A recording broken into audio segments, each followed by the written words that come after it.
Bismillah ar-Rahman ar-Rahim. Allahumma salli ala Muhammad wa ali Muhammad. Thank you very much for everybody joining us. Sorry, we ran a bit late, technical difficulties.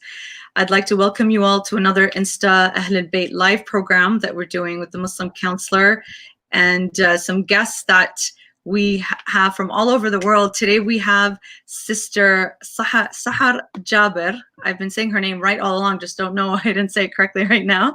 She's joining us from Lebanon, and 8-hour difference. So thank you so much, sister, for joining us. And alhamdulillah, we got this up and running finally. So thank you everybody for joining us on this program today on the modest hijab, fashion hijab, and the impact of hijabi influencers on mental health. And we've seen in the last few years, and even more recently, a huge shift and change and a lot happening. And we'll get into details in terms of what is happening in social media and hijab and how it's impacting people on so many different levels. So before we get into the actual program and the details of that, I'd like to welcome our guest speaker from Lebanon and Sister Sahar Jabir. She's born and raised in Hamilton, a fellow Canadian, and she completed a bachelor's degree in sociology and focus in communications. She's currently residing in Lebanon, where she is studying Islamic studies, and she started her own publications company known as Figs and Olives Publications, mashallah. So she has recently published her first book titled, But Why is the Hijab So Special? And I think we just got disconnected. So I'm connecting you again on Instagram, sister. So this is one of the books that she's recently published. And so this book aims to educate and inspire young females about the hijab. So it'll be available to the public in a month's time, inshallah. So the main goal of the publishing company is to provide a reliable educational resource for parents to rely on its credibility and foundation.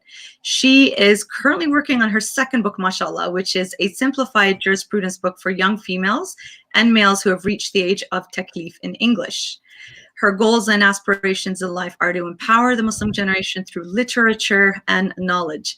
Welcome, sister. Can you still hear me? Can you hear me on Instagram? Can you hear me, sister, on Instagram or no? No? I think we're still having technical issues here trying to connect from Lebanon.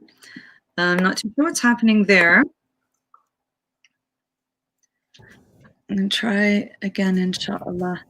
Yeah, it's disconnecting us. So let's try. Yeah, that's the issue that we have with internet these days. Salam, sister, can you hear me? Can you hear me? Just a moment. You can hear me now? It's just not connecting video. It's connecting audio. Yeah, it's not connecting, unfortunately. Okay, so YouTube is working fine. I'm just about to post it on Facebook because that's what we got kicked out of this program because we didn't start on time.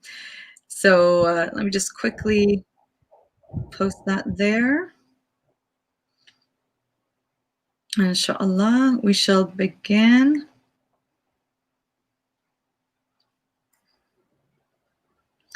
Khair, inshallah. So as soon as you start disconnecting, we're going to just keep trying to get back in. And I guess, sorry, Insta Ahl al-Bayt, for now you're stuck just looking at me for now. Sorry about that. Until the connection in Lebanon gets better, and then inshallah we can get going there. Just give me one more second while I just quickly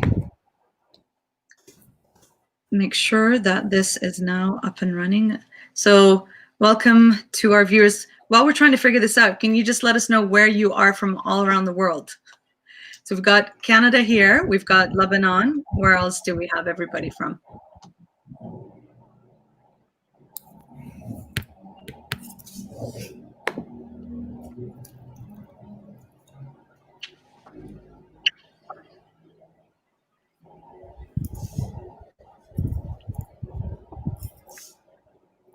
So we got some people from Michigan. We got people from the US all over the place, Mississauga in Canada, Ahlan wa sahlan, as we say in Arabic, from the UK, Pakistan, mashallah. So we've got people all over the place. That's amazing.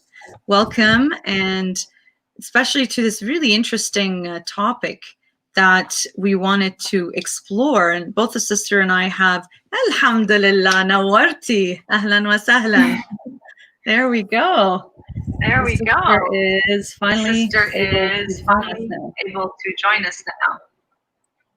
Yes, I'm just connecting now. Can you alhamdulillah, inshallah, just you can hear and see clearly? just one moment.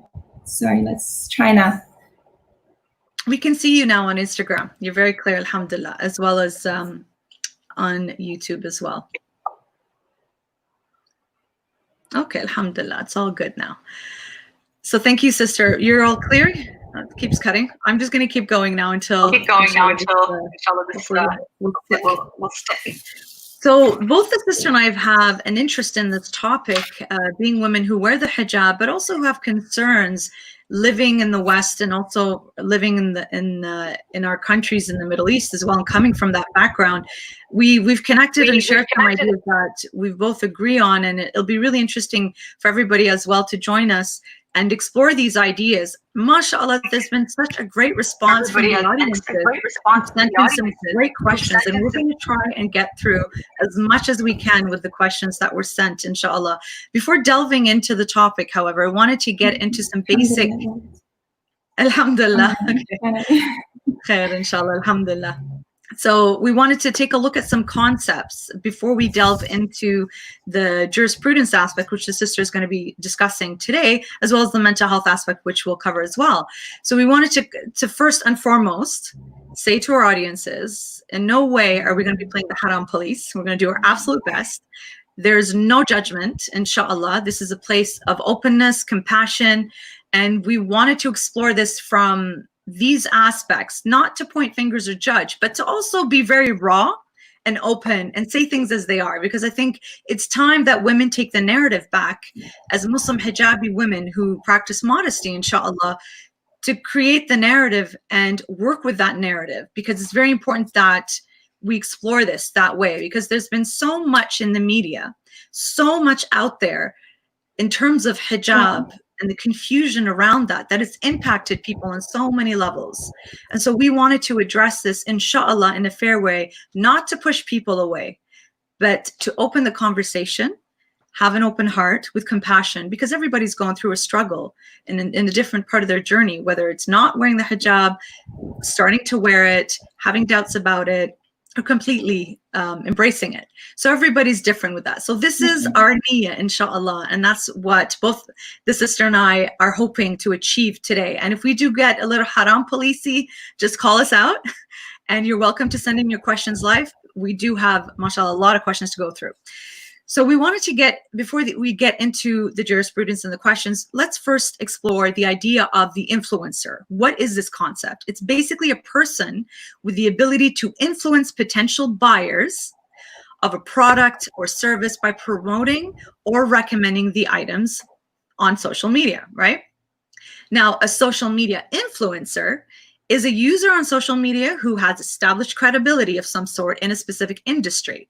A social media influencer also has access to a large audience and can persuade others potentially by virtue of their authenticity and their reach. Now, with the hijabi influencer, let's go back a bit to how this fashion hijab developed over the last few years. When we look at it closely, you can see that it wasn't just a trend. It seemed to be a backlash to the mainstream media of hijab being oppressive, where women who wear the hijab are some sort of terrorists of some sort, or they're being oppressed, or they're forced to wear the hijab by the men in their family. This is what we hear in mainstream media. And so if you look at it, you can see that perhaps there was a backlash to that. So hijabis are trying to now show themselves as approachable, as cool, as friendly. They're not oppressed. And so I would say that this caused somewhat of an assimilation of some sort, where people had to assimilate into the Western culture to fit in, to be accepted. And so modesty then took went on, you could say, to different stages till it got to what we see today in terms of fashion hijab, right? People first started off with expressing themselves, their personalities, their style, to be modern and fashionable and to fit into different workplaces, perhaps, right? So although this fitting in some areas was important and successful in mainstream professions, let's say, and work, it came at as a cost. There was a cost to this, right? When we see it in terms of the fashion hijab now that we see today, and with the birth and the presence of most of the hijabi influencers that we see, who started out perhaps to show themselves how to dress a certain way, you know, how to style your hijab in different tutorials, which is what we saw, right? And how the how-tos and how to match and all of that, which started out innocently enough, I would say. And it seemed like a great idea as people wanted to have different ideas of how to dress a certain way to fit in a professional way at school and to be accepted by the norm, right? So the issue with that, though, is that these now, you see in the videos and the influencers and what now, it's moved from that to mostly all about consumerism, right? About gaining followers, about boosting egos, right? And inflating of the egos, and just watching those numbers go up. Of course, there's a lot of products to promote and sell, and that comes with money as well, right? So a lot of these bloggers you find will promote a product. They're being paid for that, by the way. And the more likes that they get, they're getting paid for that as well. So it's a system drawn on getting people to be influenced that way, right? So you see that when they decide to take off their hijab, you see there's been a huge, huge impact on the followers. So today, inshallah, we're going to explore these impacts, okay? We're going to take a look at these factors from a religious as well as a mental health perspective. So Sister Sahar, inshallah, she's going to first outline some important Islamic concepts before we delve into the questions that were sent to us, inshallah. So please, Sister, go ahead with your intro. Assalamu alaikum, everyone. First, please be patient with me.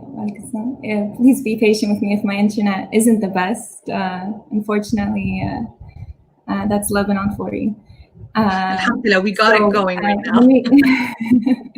When we get into this discussion about the hijab and the hijabi influencers on social media, I just want to make it clear, just like Sister Barak said, we are in no way pointing any fingers or judging anyone who does not wear the proper hijab, or speaking from a biased perspective. This is just what I will say only from a fiqhi perspective.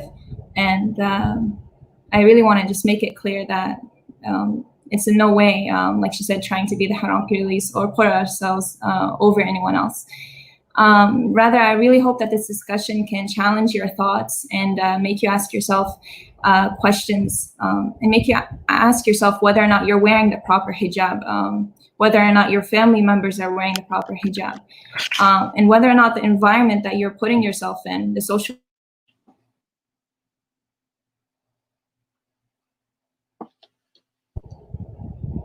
We're back on, right? Whether or not the environment, social media that you're putting yourself on for hours a day and hours a month, whether or not that's influencing your understanding of the hijab.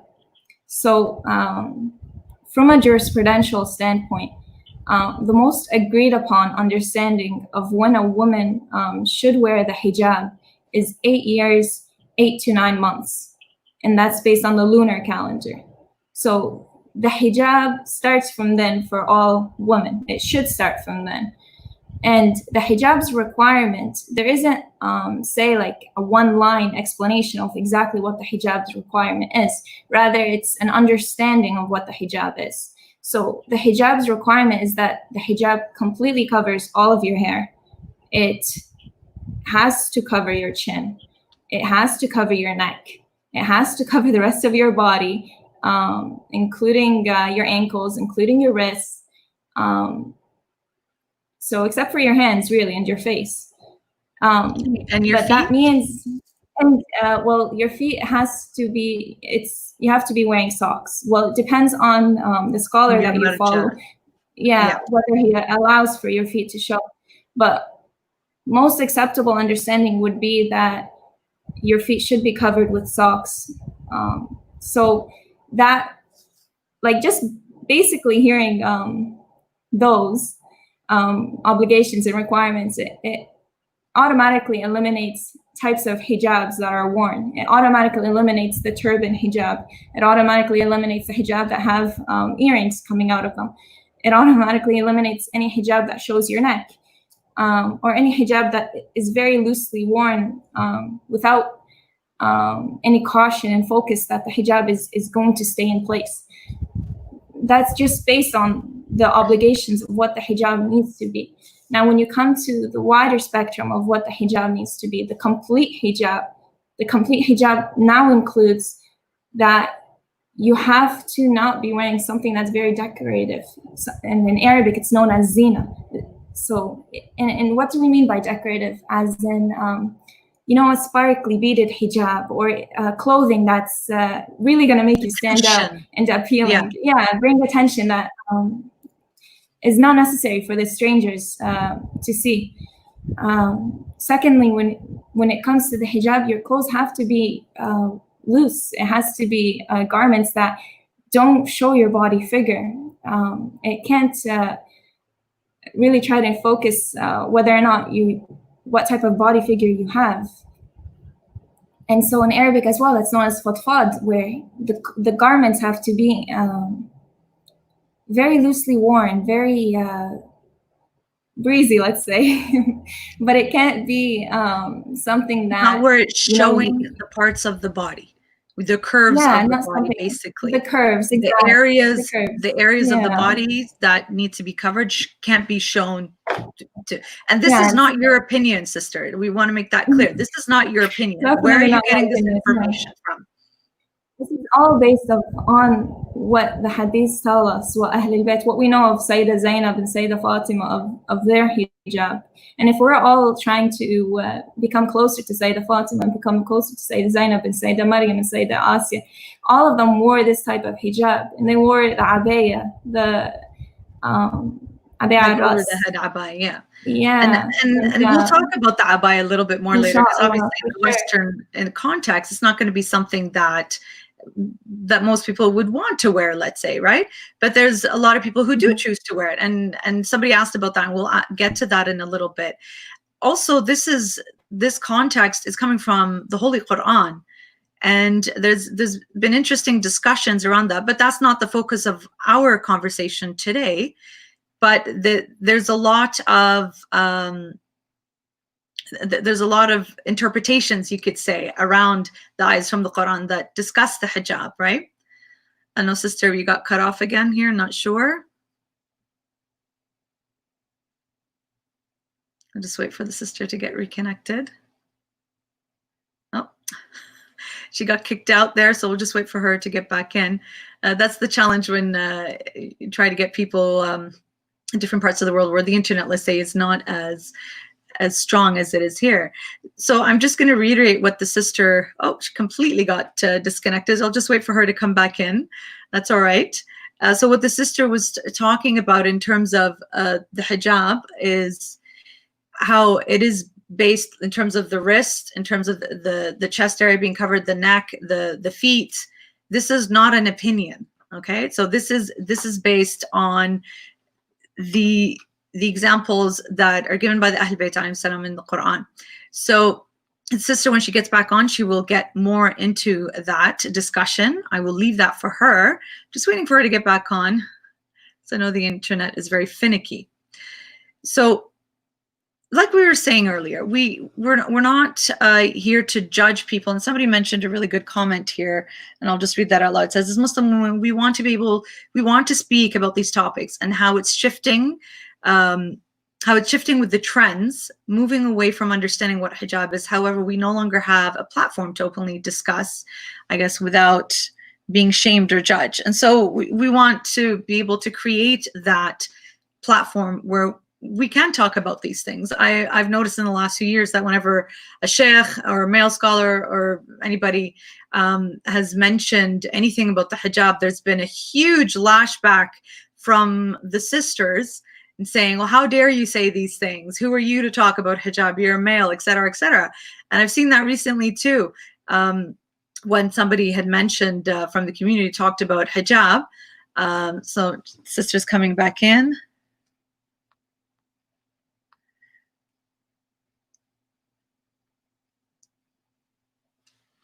There we go. That there's been a huge backlash, like we said, of sisters saying, well, how dare this person, how dare this male say these things, when in fact this person was just talking about the exact same thing that the sister is mentioning here, that it is from the Quran and it's exemplified by the women of the Ahlul Bayt and clarified. So there's a lot of room for interpretation, we could say, in terms of what would you wear in between your wrists, right? And everything in between. And some of the questions that people had asked, and I'm just waiting for the sister to get back on. And I'll read out some of the questions that people have sent in. Sorry for those who keep popping in and out. The connection is it's a bit frustrating here. So some of the questions said, please discuss how the focus and purpose of hijab is shifting from an act of obedience to fashion. I think that's a really great question. Another one, it says, who sets the standard for the hijab? One point that is really interesting to look over is hijab a choice? Although it is wajib. And so the sister is gonna, inshallah, when she comes back in, is, you know, how can you explain the sentence, hijab is not my choice? She's gonna take a look at that. Somebody had asked the question, is a loose shirt tucked into pants, they're also loose, considered modest? So the sister is going to be discussing that one as well. Another good question we had is, how do you deal with a hijabi influencer removing her headscarf? And I think this is one of the main things we wanted to look at today, is how people are responding to that and how it impacts them. And when we get into how it impacts them, some great questions related to that is this question here, in terms of Muslim women have prided themselves for the longest time on wearing the hijab, and allows us to focus on other aspects of our character and ourselves rather than just focusing on our physical beauty. With many hijabi influencers so embedded in Western fashion and beauty and conforming to these toxic standards, how do we as Muslim women avoid falling into these superficial standards where the focus is mainly on physical beauty and physique? That is a very powerful question, mashallah. Another question we have here is, as a hijabi and someone who lacks self-love, I constantly find myself comparing my life and appearance with others. For this reason, I don't wear makeup at all, or sometimes even make an effort to dress up well, because I feel like it's not going to make any difference. I always feel like I'm not pretty enough, and I feel deep down everybody hates me, especially being on social media, where it is easy to make someone feel they are not good enough. So I really want to know, this viewer is asking, how to increase self-love and how to stop comparing our lives with other people, and how do I personally change my thinking? Salam, sister, are you back on with us? Okay. Okay, so we're here on Instagram. Can you go back into StreamYards with the link I sent you so I can get you on the live stream? Okay, khair, inshallah. Thank you, everybody, for your patience. It's all good. So I was just reading through some of the questions just to get a feel in terms of what we're going to be discussing today, and just reading off some of the comments that our audience is already sending, mashallah. There we go.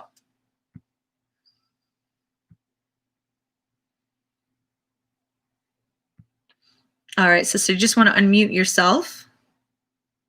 Unmute yourself on. Yep. You're disconnected. Okay, that's all right. We got disconnected again. Are you there, sister? Can you speak on StreamYard? Yeah? Okay, just try and get back into Instagram. Looks like we're focusing mostly on that. All right, so one of the questions somebody else has mentioned here is, I want to wear a better hijab, but I'm not financially able to at the moment. So I'm stuck with what I have right now. Do you have any tips on how to be able, to wear my hijab better, more loose? So this is a question. Okay, inshallah, we'll get back to that as we go through that. All right. Okay, sister, can you hear me on Instagram? You good there? Yes, that's good right now.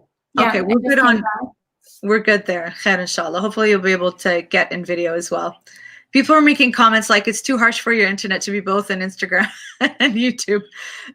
Khair, inshallah. Sister, do you want to continue where you left off when you were talking about it from the religious perspective? And then also if you could quote or bring attention to the Quranic verse that describes hijab, because somebody was mentioning that earlier.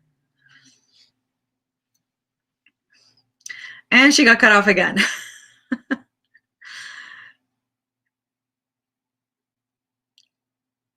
Yeah, it's a bit of a challenge today.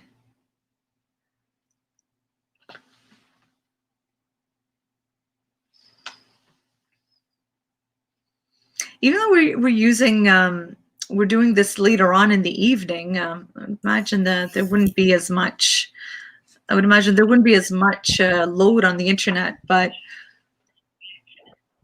okay, you want to turn off that sound? Okay, khair, inshallah. Can you hear me on Instagram? Yeah, now it's good on Instagram. It's just my camera. Khair, inshallah. Come back. We can hear you on Instagram. That's all right. Do you want to, sister, go ahead and just continue with what you were talking about in terms of the religious aspect of the hijab? And we'll jump right into one of our first questions, which I think will answer that in terms of who sets the standards for hijab and from a religious perspective. Please go ahead. Okay. So the understanding of the hijab is something that you really have to follow your maraja for, based on what they tell us, based on how they describe the hijab. Just getting back into Instagram Live. It's okay. Keep talking. It's all right.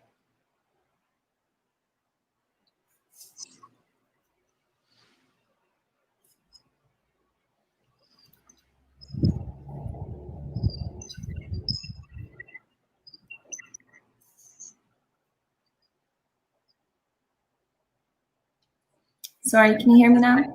No apologies, okay. Please. We'll just go with the flow. This never happens, so subhanAllah, it happens tonight. So the understanding of where the obligations and the restrictions of the hijab come from the maraja of what they say for the hijab.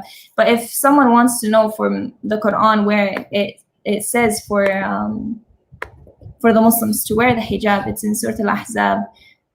And in verse 59, and in this verse, it says that, O Prophet, tell your wives and your daughters and the women of the believers to bring down over themselves part of their outer garments. This is more suitable that they will be known and not be abused. And ever is Allah forgiving and most merciful.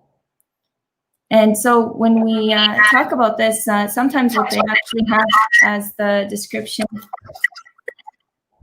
is they have the word jalbib in it as well, in the description.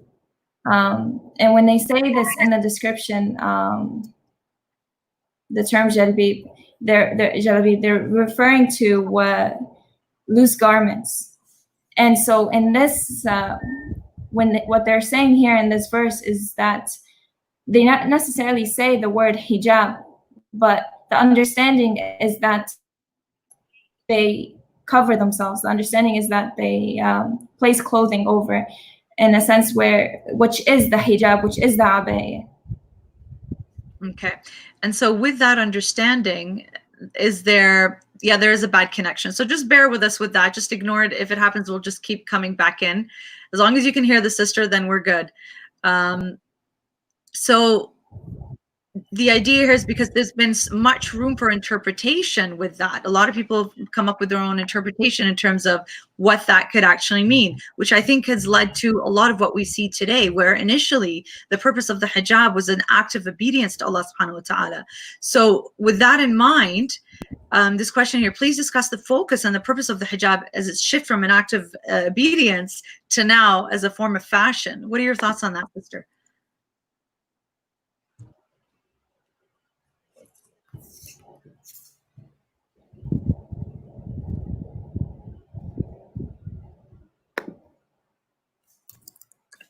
So yeah, what are your thoughts on that question?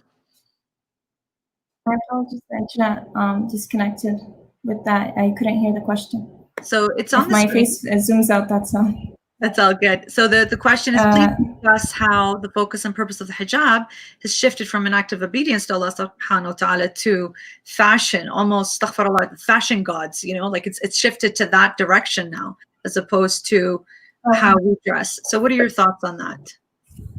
So my thoughts on that is that the hijab's essence is in itself obedience to God. So when Muslim followers are able to wear the hijab, when you are putting the hijab on, when you decide that before you go out, before you leave your comfort of your home, and you put the hijab on, that's an obedience to God's command. It's a command by God that you wear the hijab. And I'm just getting back onto Instagram right now. It's disconnected again. Keep Okay, saying that. talking because I have your voice. So when you decide, that you want to wear the hijab, it's the hijab. Unfortunately, it's through society's transition into consumerism, capitalism, this perfect body image for females living in the West. We've become so vulnerable to not know what our identity should be. We've become so vulnerable that we start to compare ourselves to people that we shouldn't really be comparing ourselves to how they dressed, because they're not a part of the Islamic religion. So we've really tried to integrate what the West wears and what the West believes to be proper clothing with the hijab, and to try to make them work to the extent where the hijab can also almost become a burden, because the hijab is not working with those clothing. It's not working with that style that you're trying to put on. And we're more willing to actually alternate the hijab than to alternate that outfit.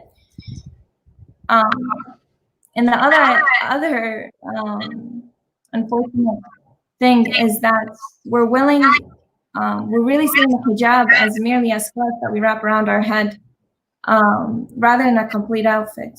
So the hijab is what you wear from your head to your toes. It doesn't stop at your chest. The hijab isn't merely something that you only wrap around your head.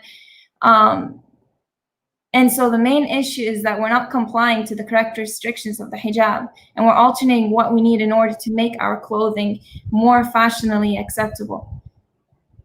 So that's the issue, is that the act of obedience of God is very simple. It's for you to wear a hijab with those guidelines that I put in the beginning, where it's loose garments, where it's not a zina, where you're not wearing it in a way where it's decorative, and at the same time where you're not actually really just chasing after this fashion industry. That shouldn't be the goal. You should really make your hijab work with your outfit, not the other way around. And that's the thing when it comes to body image issues, when it comes to the Instagram right now is disconnected. That's okay. I was just thinking, and this is what happens when it comes to body image issues, and forget hijab in general. Just in general, we see that a lot of people compare themselves to other people, especially through the medium of social media, right? Especially when especially let's say there are low feelings of image to begin with, low self-esteem, depression, anxiety, and then you look at somebody who potentially looks so much better than you. They look like they have their act together, right? The grass is greener on the other side. How does that make you feel, right? There's already that to contend with. And I see that with my work as a therapist, especially at the university clinic, where I see that with a lot of young people who are struggling, and they put their self-worth depending on how many likes they have. And they actually say the words, I feel depressed because people don't press like on the like button so much on my pictures. And when I post, they see that other people have more. So that's an interesting thing. You see that to begin with. Now we add the layer of the hijab, literally here, right? The layer of the hijab. Then you see different challenges that young women experience. Then you see the hijabi influencer or blogger, where she's presenting herself with full makeup, perhaps along with the hijab, the earrings, perhaps, or tight clothes, obviously this image is more appealing and it looks better than, let's say, the plain hijab that you and I are observing today. It's very simple. It's not flashy. It covers, but it's let's say it's not very glitzy and glamoury what you and I are wearing right now. But I'm wearing a blazer, a simple black blazer with a loose green olive, which is one of your favorite colors, and I wore it. I was going between this or a dusty rose. You said you like olive green, so I'm like, all right, let's wear it. So it's just basic professional, and I would wear this with a long, like a long skirt, like a long dress, let's say, that comes to the knee, and then pants. I would wear that in the professional workplace and feel comfortable with that. Who knows? Maybe I'd wear a long dress all the way down, right? So depending on where you work and where you go to school and whatnot, you find yourself almost trying to fit into that and wear what's appropriate. You studying in a house, I would imagine, would wear abaya and a different type of hijab and possibly even abaya tras, and you'd feel comfortable in that environment because that's where you are at right now, and that works for you and your environment. So when we compare, I don't wear it's funny, especially through social media, and like we said with the hijab, you're getting different ideas in terms of how to dress that way that could cross the lines of modesty just because you want to look a certain way, just because you want to fit in and be accepted by other people, even by your fellow hijabis. There's different trends now that are going from the skinny jeans, well, that's been around for a while. I personally don't like that at all. I don't find it attractive at all. It's not appealing at all. So imagine with a hijab, when you wear that, it defeats the purpose because it's actually showing your shape, right? So things like that, and you see that. And I had a young girl, I remember in the UK, asked me, "What do you think of tights?" And I kind of demonstrated to her what I thought of it by actually showing her, well, look at what it shows. So when somebody asks me, well, what do you think of this? I'm like, well, why don't you look back at yourself with that item? Exactly. Look at yourself. Does it cover what we're supposed to in hijab when different parts of your body is showing, right? This is not a judgment call. This is a reflective question back to you, not you per se, Shahad, but you, the person, our audience, in terms of looking at it. Does this actually meet the standards of what hijab should in terms of modesty? And we get so caught up, right, with the trends and the fashion just to feel good about ourselves that sometimes we do cross that line of modesty. And I've made that mistake too, growing up, trying to fit in and trying to be accepted by my peers. And we've all had these challenges in our journey, right? And that's a normal thing. So let's jump to our next question here. And this is based on one of the posts that you recently posted that actually caused a lot of friction, I found, where a lot of people just I reposted what you shared, and I personally agreed with a lot of the things that you had, but a lot of people didn't like that and sent me many comments that they just didn't agree with that. So it would be really great if you can explain this question. Hijab, is it a choice? Although it is wajib, can you explain the sentence, hijab is not my choice? It's not a choice. Yeah, so when it came to that post, it was something that, sorry, I'm hearing myself.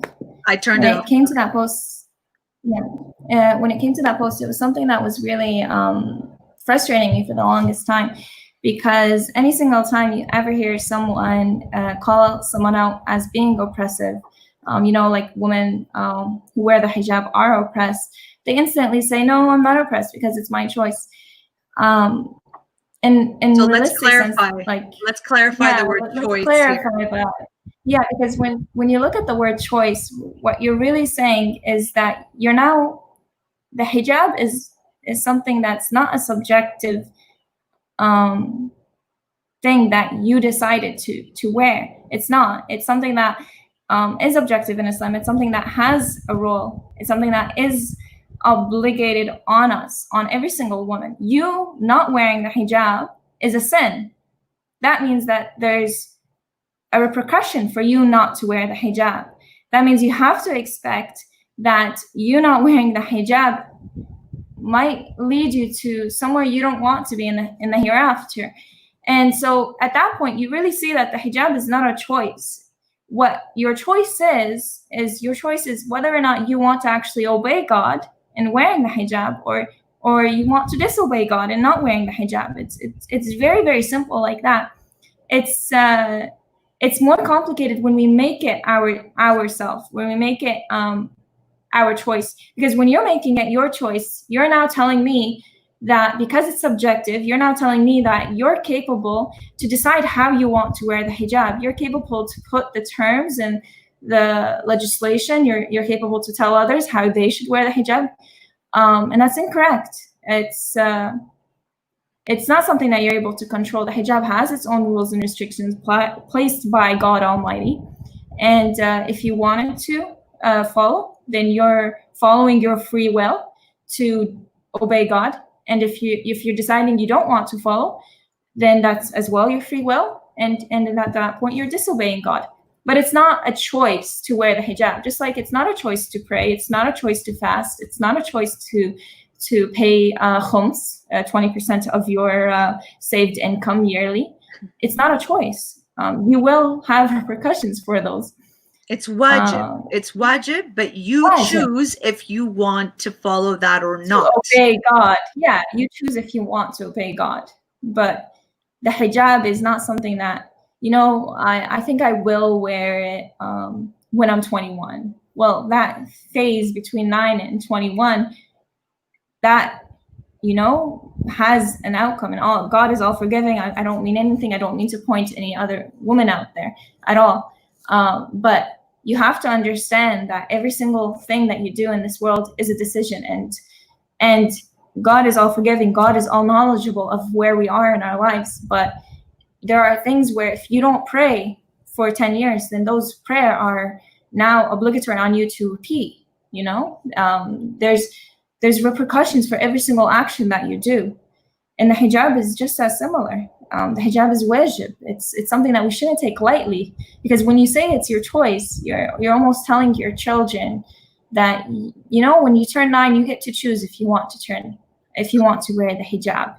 Is that really correct? No, it's incorrect. You should be supporting your daughter and make it understood. Make it understood. Yeah. And I think let's jump into that question, sister, that is related to that. Since you brought it up so beautifully here, is let me just bring it up here so that our audience can see it as well, is how do we impact our kids when it comes to wearing the hijab? Like, how can we influence our daughters to cover and wear the hijab in its original true form? If you don't mind, I'm just going to jump in quickly with that. Yeah.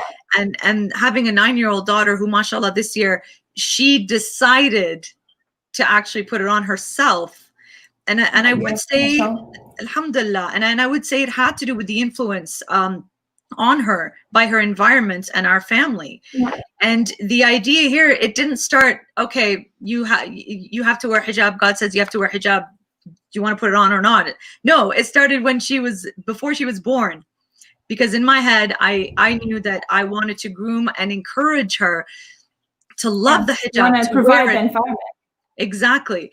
And so in line with this question, I'll give the example of how I did it, because a lot of people ask me, how did you do that? How did you get her to want to wear it, right? And the idea here is, and I think it helps a lot of people in the West as well, is that we have to have an understanding of what the hijab is in order to show that to our young daughters, right? And show the love for it, because we're going to influence them. We are their number one influencers as parents in their lives, right? We have that influence on them along with their peers at school and their environment. You're their role model. Yeah. Inshallah. So create that love very young. So for example, you know how we say, oh, it's so cute for a little kid to wear a 2-piece bikini. It just looks so cute on them, But already right there, you're setting the standard that it's okay to wear this kind of stuff, even though at that age, they're not. It's okay to wear at that age, but you're also making them comfortable showing a lot of skin at that age. So for example, what we did is that she wore a mini burkini even when she was young. So shorts to the knees and a t-shirt. And those are, you find those everywhere. Like you find them at Walmart, for example, right? So the t-shirt and the ones, or yoga pants that go down below the knee a little bit. So she would wear that without the hijab when she was young. And so she grew bit by bit, you know, for things like that. So example, again, you know, those cute little spaghetti strap dresses for the kids? She would wear a t-shirt underneath it and little shorts. I call them modesty shorts because, you know, when they fall, their skirts fall up and you can see their underwear. And it's cute as a little kid. But see, that starts very young, where you're showing them, no, we cover these parts of ourselves. As they get older, they wear more covered stuff. And this is before the actual hijab. Now, as soon as she turns 7, and God bless, she goes to an Islamic school where the influences around her, she wanted to wear the hijab at school. So I would on purpose say things, no, you don't have to wear the hijab. It's hot today. And she would say, no, I want to wear it. I'm like, okay, go for it. What my mom and also my mother and I also did is having the opportunity to go into Iraq a few times. We had the opportunity of buying cute little hijabs. They did have sparkles. They did have flowers, and I think it's really important. It's age appropriate. Yes, it encourages the child. Make it appropriate and appealing for them. And so she would wear these bright pinks with flowers here, and she'd wear a headband on top with a flower. I love flowers, so she copies Mama too. I wouldn't wear it here. I'd wear it here on the side, you know. So she would do that and match her clothes with that, and so she got used to doing that. And I, again, always encourage her whenever we go to majalis. I have a abaya ras. We would wear it when we go to majalis. She looks so cute in the abaya, you know, and encourage how beautiful she looks that way. That boosts the confidence of the child, how beautiful they look with the hijab. We don't always compliment our children with the hijab. We usually compliment how beautiful the hair looks without the hijab, right? So I think it's important to groom our children that way, bit by bit. When they're young, not putting them in 2-piece little tiny bikinis, but to fully do the modesty. When they're young, they get used to it. One of the biggest mistakes in the West that parents do, and you know, it's a learning experience, because I hear this a lot from families, is that they immediately tell their child when they're 9 years old or right before 9, you have to wear the hijab now. You expect a child who's been wearing spaghetti strap dresses and little 2-piece bikinis to all of a sudden cover up fully? Of course, that's going to be hard for them to adjust to. That's very hard. It's going to be an identity shock. It's not fair to throw that on the child right away, and they don't understand what it means. There has to be that conversation. There has to be that showing of the hijab by being that role model. And of course, it's not just the cover. It's the akhlaq. It is how you exemplify your faith, your religion. Now, I have to say this. Some of my closest friends that I have do not wear the hijab, or they have their own struggles, so they wear the turban. And we've had amazing discussions around this to understand their views on it. Some cannot wear the hijab because their families are not religious. And so they have to wear it in a way that appeases both. And they're trying really hard to get to the place where they wear it. Others cannot wear the hijab at all because of family and things like that. And it's so challenging. And it's not just face value, I think, right? It's not just what we see. And perhaps a lot of the influencers themselves could be struggling with mental health issues, about their body image issues, about the way they look with the hijab, perhaps the way they've been judged by the community in different ways, which caused them to take it off. Perhaps they were more lured by the consumerism of the different audiences, right? Of what they could achieve perhaps without wearing the hijab. So a lot of these influencers could impact our young children. So sister, what are your thoughts around this? So I gave my example with an actual example. I have, what is your view on how we can impact, so I'm just trying to get you back on Instagram, how we can impact and influence our girls to wearing the hijab and loving the hijab. Go ahead.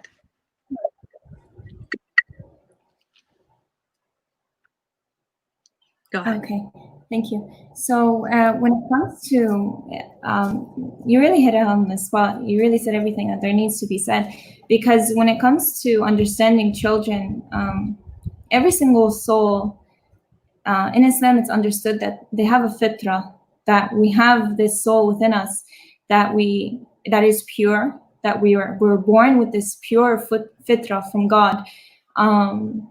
And the way to explain the fitra would be that it's almost like a clean slate. Like you're almost like an angel. You are an angel when you're born, really. And they are little angels. I always call them little angels. Yeah, for sure. But what happens is that through the environment, through what your mother eats in pregnancy, through what your mother hears while she is pregnant with you, through what your father and your mother. Sorry, I'm just trying to get back on Instagram right now. But through every single action that happens since the day of actually when you are conceived to the time of when you are birthed, to the time of when you're actually grown, that all impacts your fitra. And your fitra is really your sense of how much you're able to accept Islam, how much you're able to understand Islam, how clean you are from every evil that there is in this world. And we really ruin our children's fitra when, as children, especially with girls, we try to make them into Barbie dolls. We try to make them live a life that we know that they can't live when they wear the hijab. So we're almost putting a certain type of lifestyle that they know that they'll never ever have again after they turn 9 years old. Yet they'll remember these. They'll remember wearing a bikini to the beach. They'll remember maybe going to a dance at school, maybe wearing a short dress. They'll be affected and impacted by that. And then just like you said, for you to come and say, you're 8 years and 7 months and, it's time for you to wear the hijab in a month, they're gonna have an impact to that. They're not gonna understand how to actually accept that and how to integrate that into their life. And what I found really beautiful about what you did with your daughter was I saw her many times. She's wearing the hijab, and then sometimes she's not wearing the hijab before she actually became mukallaf. And that was in order to prepare her for the hijab. And that's exactly what's needed. She needs to try it on. She needs to take a break from it. She needs to perform salat. She needs to practice fasting. She needs to be in an environment where the parents are sitting down and reading dua together. It has to be in the household. The Islamic household has to be strengthened. The Islamic household has to be available in order for the hijab to occur. And the main role model is the mother. So if you want your daughter to wear the hijab correctly, you really need to look at yourself. You need to critique yourself on whether or not you're wearing the hijab correctly, whether or not your friends are wearing the hijab correctly, because all of that affects whether or not your daughter will be able to have the correct environment put in place for her when she turns 9 years old.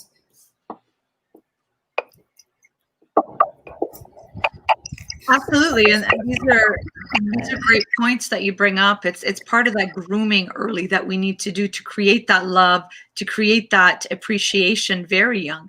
I see a lot of people have put up some really great comments as well, and we're going to try and get to all of those as well as the ones that we have already here, mashallah, by the audiences who've put in ahead of time.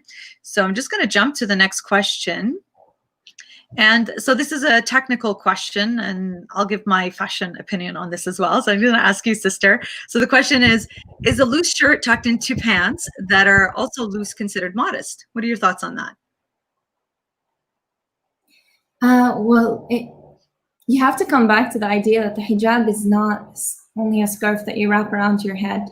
The hijab is so much more. Again, the hijab is what you dress from your head to your toes. It's everything, and it's even your akhlaq. So it's not enough to come and ask whether or not, a shirt and a pants, is that okay, or a shirt and a skirt, is that okay? The idea has to be that, do you resemble Islam? Do you emulate an image of modesty, of chastity? Do you look like you're a follower of Ahlul Bayt? Do you look like you're a follower of Islam? So when it comes to it, yeah, it might be accepted in Sharia. It might be considered as, loose, and it follows every single thing. It's not decorative, it's loose. It's the colors might be dull, so that's okay. But then it comes to whether or not you really feel that this hijab will elevate you to where you need to be, whether or not this hijab has the aura of chastity, has the aura of sacredness. Is that the type of hijab that you're wearing when you wear those types of clothing? And the other question is, why are you wearing those types of clothing? Is it because it's fashionable? Should we look into what is fashionable, what is acceptable? And the thing is that we all have seen, hopefully, a girl in our life where, you know, you look at her hijab and you're instantly so inspired by the hijab that she's wearing. And you feel this sense of inspiration, that you feel this glow to her. And when you reflect on the clothing of modesty, of the hijabi, and what is preferred with Islam is that the understanding is that, you know, that the clothing is at least underneath the knees. That way, most of your body parts are covered. Right. And for the pants to be loose. And so again, like, we can talk about the little details of those, but again, it just comes back to your understanding of what you want your hijab to be. Do you want it to be a fashionable hijab, or do you want it to be a hijab that really emulates the image of Islam? And that's a beautiful way of putting it. Here's what I'm going to suggest to our Instagram of viewers is we've got less than a minute now before we get kicked off of Instagram, because it only goes for an hour. What I recommend you do is go to the Muslim Counselor YouTube, because over there we have no issues and it's very clear. So I'm not going to go back on Instagram because it's just cutting off for the sisters not showing up either. Come join us on the Muslim Counselor YouTube. You're going to see it very clear over there, and it's very interactive there as well. You see all the questions. So I highly recommend, please join us there. It's going to go off in 43 seconds. So I recommend, yeah, just filling up the time before we get kicked off there. And please do join us there. You can write your questions there and we'll answer them as well as over there, inshallah. So I'm just going to end it. We'll see you on YouTube. Come join us there, inshallah. Bye. So, well, let's just leave Instagram. Let's not bother with Instagram. Let's just turn on the mic here. You turn on the mic. You can just turn on, unmute yourself, Sahar.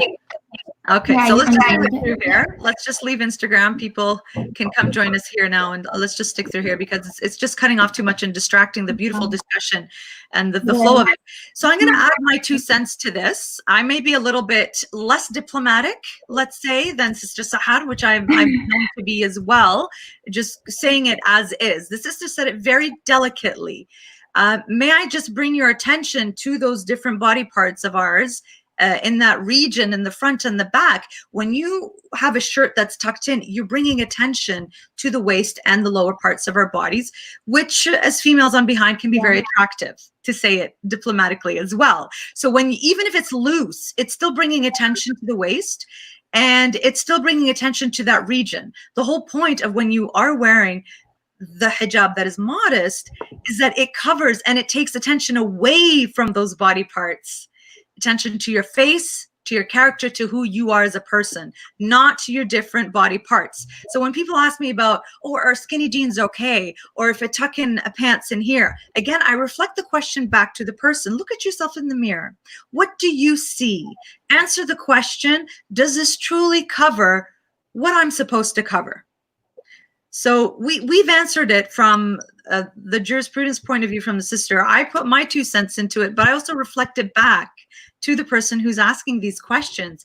Look in the mirror in a different way the next time you put on your clothes. You know, a lot of women look in the mirror to see if they check themselves out, right? We all check ourselves out. And I remember as a teenager, I had a different view of checking out. Am I fully covered? That's my checking out. Are those parts covered? The back, the front? Is my hijab completely covering the front area? So we need to change our mind around that when we look in the mirror. Do you look good? What does good mean? Are you covering those parts that need to be covered? So as brash as that may sound, I think we need to look at that in a different way, because again, I'm going to be very open here. It has to be said, it's ridiculous what's happening out there now in fashion when it comes to hijab. It is next level mockery to what modest hijab is supposed to be. I understand we have personalities. I understand we have different forms of expression. But this is no longer a modest expression of an act of obedience to God subhanahu wa ta'ala. This is now an expression of the self to fulfill the ego and inflate the ego to fit into a norm to be accepted by a society that feeds off of putting you down, that feeds off of wanting you to buy and buy and buy, which then reflects back on our self-esteem, our sense of self, and who we are first as women, our identity, and our identity as hijabi Muslim women as well. So there's a fine line. I used to be part of the fashion industry years ago. I love fashion. I love clothing. And growing up here in the West, I found it easy actually to mix match clothes to make it look modest. I had a lot of fun with that. Alhamdulillah, we had this whole industry that boomed, that gave us the opportunity to buy fully hijabi clothes that we didn't have to mix and match anymore. It was fully available, right? And beginning part of that fashion industry, I was all into the hijab styling and doing that at fashion shows. And as women, this is important that we beautify ourselves for our partners, of course, not necessarily for the whole world, but also in an environment where we can appreciate each other's beauty as women, but not publicly. Yeah. What happened after, I noticed, is that it went off next level. Instagram, photo, like fashion runways and taking pictures and putting it out there. Like I said, I was part of that at first, but it wasn't so glorified. And it's morphed and revolutionized over the last few years to something that we don't even recognize anymore as modest fashion anymore. It has become an industry for money. How is it that now we have abayas that are Prada? How is it now that all of a sudden all these designers now are locking into an audience that they missed out on to make millions and millions of dollars, but showcasing it in a way that is anything but modest? So we have to talk about these things very openly, because it does have a huge impact on our mental health, because you are comparing yourself to something that is edited, that is Adobe Photoshopped, that is unrealistic, and then you start feeling really bad about yourself because you don't look like that, or you're not going to be accepted by the people because you're not dressed in a certain brand or a certain way. It's really messing up the minds of our young women, I find. What do you think, Sahar, about this? No, I totally agree with everything you said. And the main thing that really occurs is that there's an identity crisis when you see all of this going on. You see one type of form on what the hijab is on social media, and then you see a different type of form that's emulated on through Sayyidah Fatima, and what we understand to be the correct hijab there, and then this type of hijab, and then what is an okay hijab. And then again, for those living in the West, I know it's extremely difficult to shop. Especially I know for myself, when I used to live in Canada, I found it so difficult to try and fit in hijabi modest clothing with the hijab, because it didn't fit, it didn't work. It looked too costumey for me. So the issue with that is that the issue with it is that he wanted to join in the conversation. He wanted to join in. Loaz, my cat, he always comes in and asks for. He joins. He's a regular on the program. Sorry, go ahead. So yeah, the issue is that we're not critiquing ourselves. We're not critiquing what we're buying. We're not asking ourselves, why am I liking this type of dress? Why am I liking to dress like that?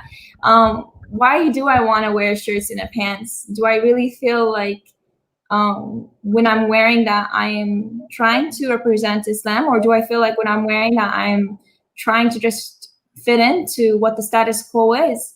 And something that a lot of Muslims really need to know is that Islam never followed the herd. Islam never followed society. Islam, us as Muslims, we're warriors. We fight against what society tells us. We fight against consumerism. We fight against what the status quo is, because that just, since the day one of Islam, that's who we are.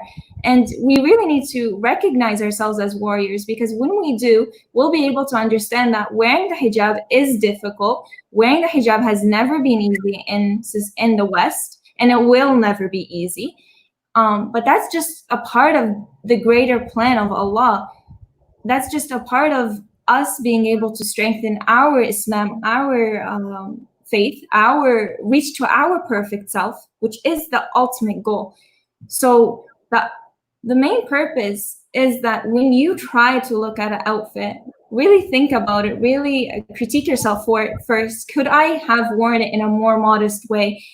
Even if it is acceptable, you know, it's acceptable for me to watch TV 4 or 5 hours a day, but is that proper? Is that correct? Is that the type of life that I want to live? Just because something is halal does not mean that it's necessarily correct for you to integrate with your life. Right. And something, So we're maybe, not, sorry, sister, I just want to bring attention to what Sorry. you said. We're not saying don't wear pants and a shirt. It's how you wear it. It's how you wear it. And It's how you wear it. yeah, and it goes with the next question. Is it okay? Somebody sent in, you know, is it okay for women to wear different colors in their hijab and clothing? From Well, again, it goes back to the idea that, you know, the colors that you're wearing, you just follow those 3 things. Is it decorative? Is it gonna make you stand out? Is it tight? Is it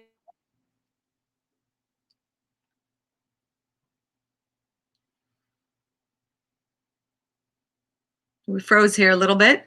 While the sister gets back on, I'll continue what she's saying. So is it attention grabbing? Is it too decorative? Is it too tight?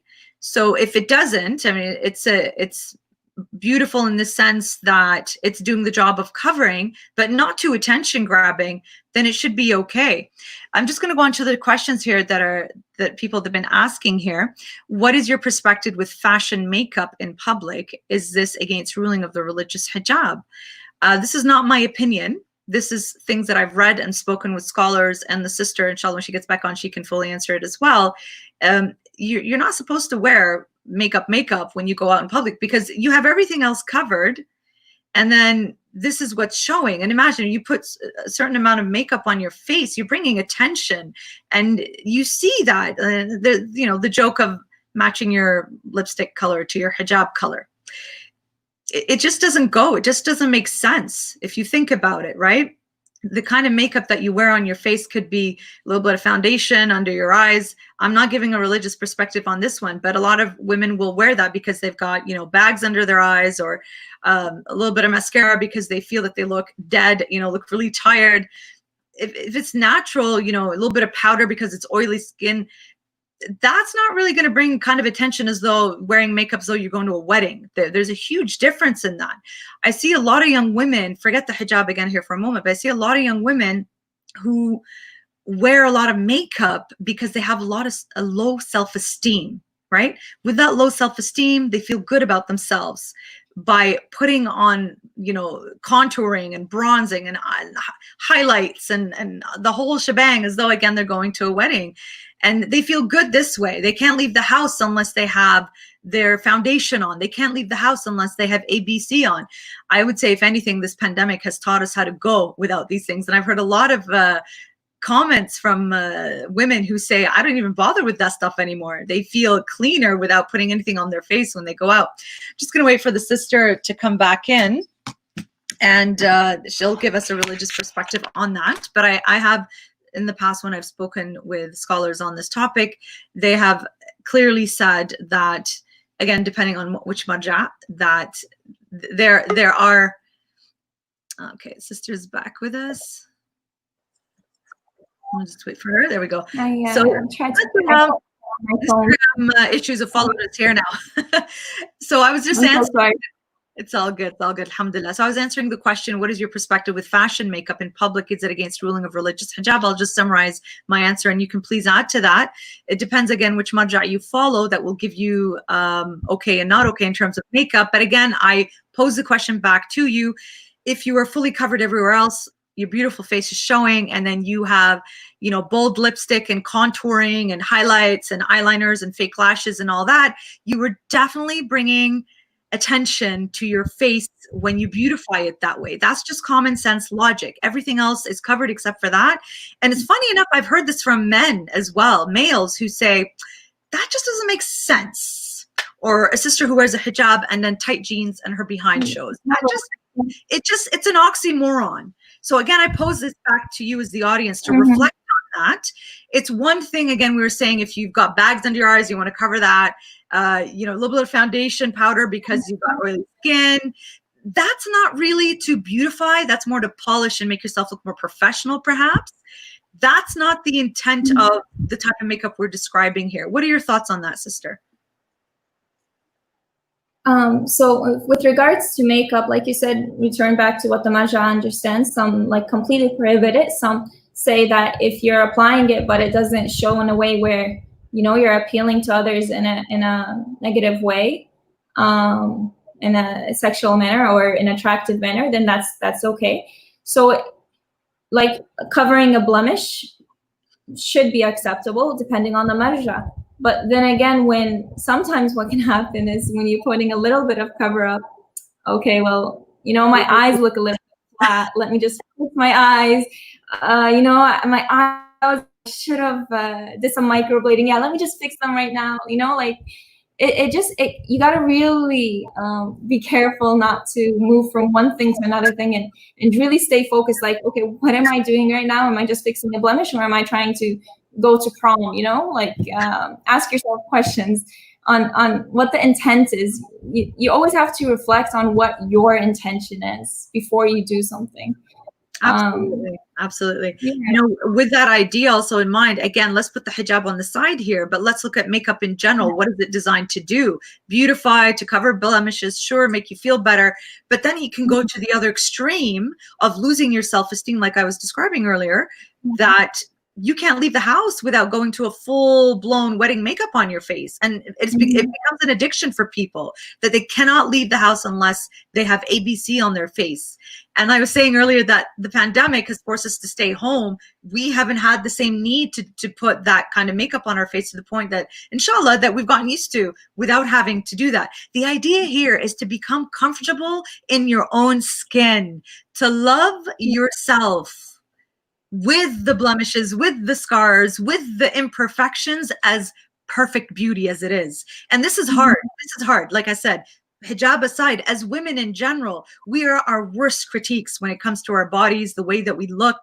And then when you have the hijab, and some women feel ugly with the hijab, when in fact there's such an aura of beauty with the hijab that comes from what though? That comes from inside, that comes with confidence. When you wear this piece of cloth on your head, knowing why you're wearing it, right? You're not going to buy into the influencers. You're not going to buy into what you should be looking like. Rather, you form your own opinion on how you look like, how you dress, right? Again, with the intent of what we first started out with here, which is an act of obedience to Allah subhanahu wa ta'ala. Everything else should melt away. And I know it's so hard, especially as a tween, as a young teenager living in the West. And this comes to the question here that we can take a look at, where people have been visibly attacked, women specifically, have been visibly attacked because of the hijab that they wear. There's no denying that. We've seen this happen again and again. And recently there was, I think it was last year or the year before, that a young girl in the UK was dragged by her hijab and thrown into the river. And a lot of racism came around that as well, comments around that came because she was also a Black woman as well. And we see here in North America, we've seen this, where women with hijab have been pushed into the dangers of the subway or the train coming by, ripped hijab off, beaten because of wearing the hijab. There's no denying that it is more difficult, especially in the West. What are your thoughts around that, sister? And we are frozen again. Okay, that's all right. Again, when we talk about the dangers of that, inshallah, she'll join us right back in a moment here. We can't deny the dangers and the difficulties of a young woman going out into the society that we have today. And because of the misconceptions, again, of oppression, the idiocy around hijabis are terrorists, again, because of mainstream media and what's put out there from ISIS and Daesh. And it just, there's a huge, huge impact of that on women today that go into the workplace, that go to school, or just out into society. And we can't deny that. We can't deny that. There is a fear of that. People afraid of not getting jobs because of the hijab, all of that. I'll give you a quick story. I recall the job that I applied for at the university needed somebody of a diverse background. And when I showed up with my hijab, and when I even even presented myself on the phone as a woman who wore the hijab, because I heard that they said they are looking for somebody with a diverse background who understood Muslims, because they had a huge Muslim student population. Hey, that was an opportunity to sell myself, so to speak. When you're selling your skills, I saw it as an asset for myself to have this background, to have this religious background, and to be a visible minority as well, right? So sister is back in here. Assalamu alaikum.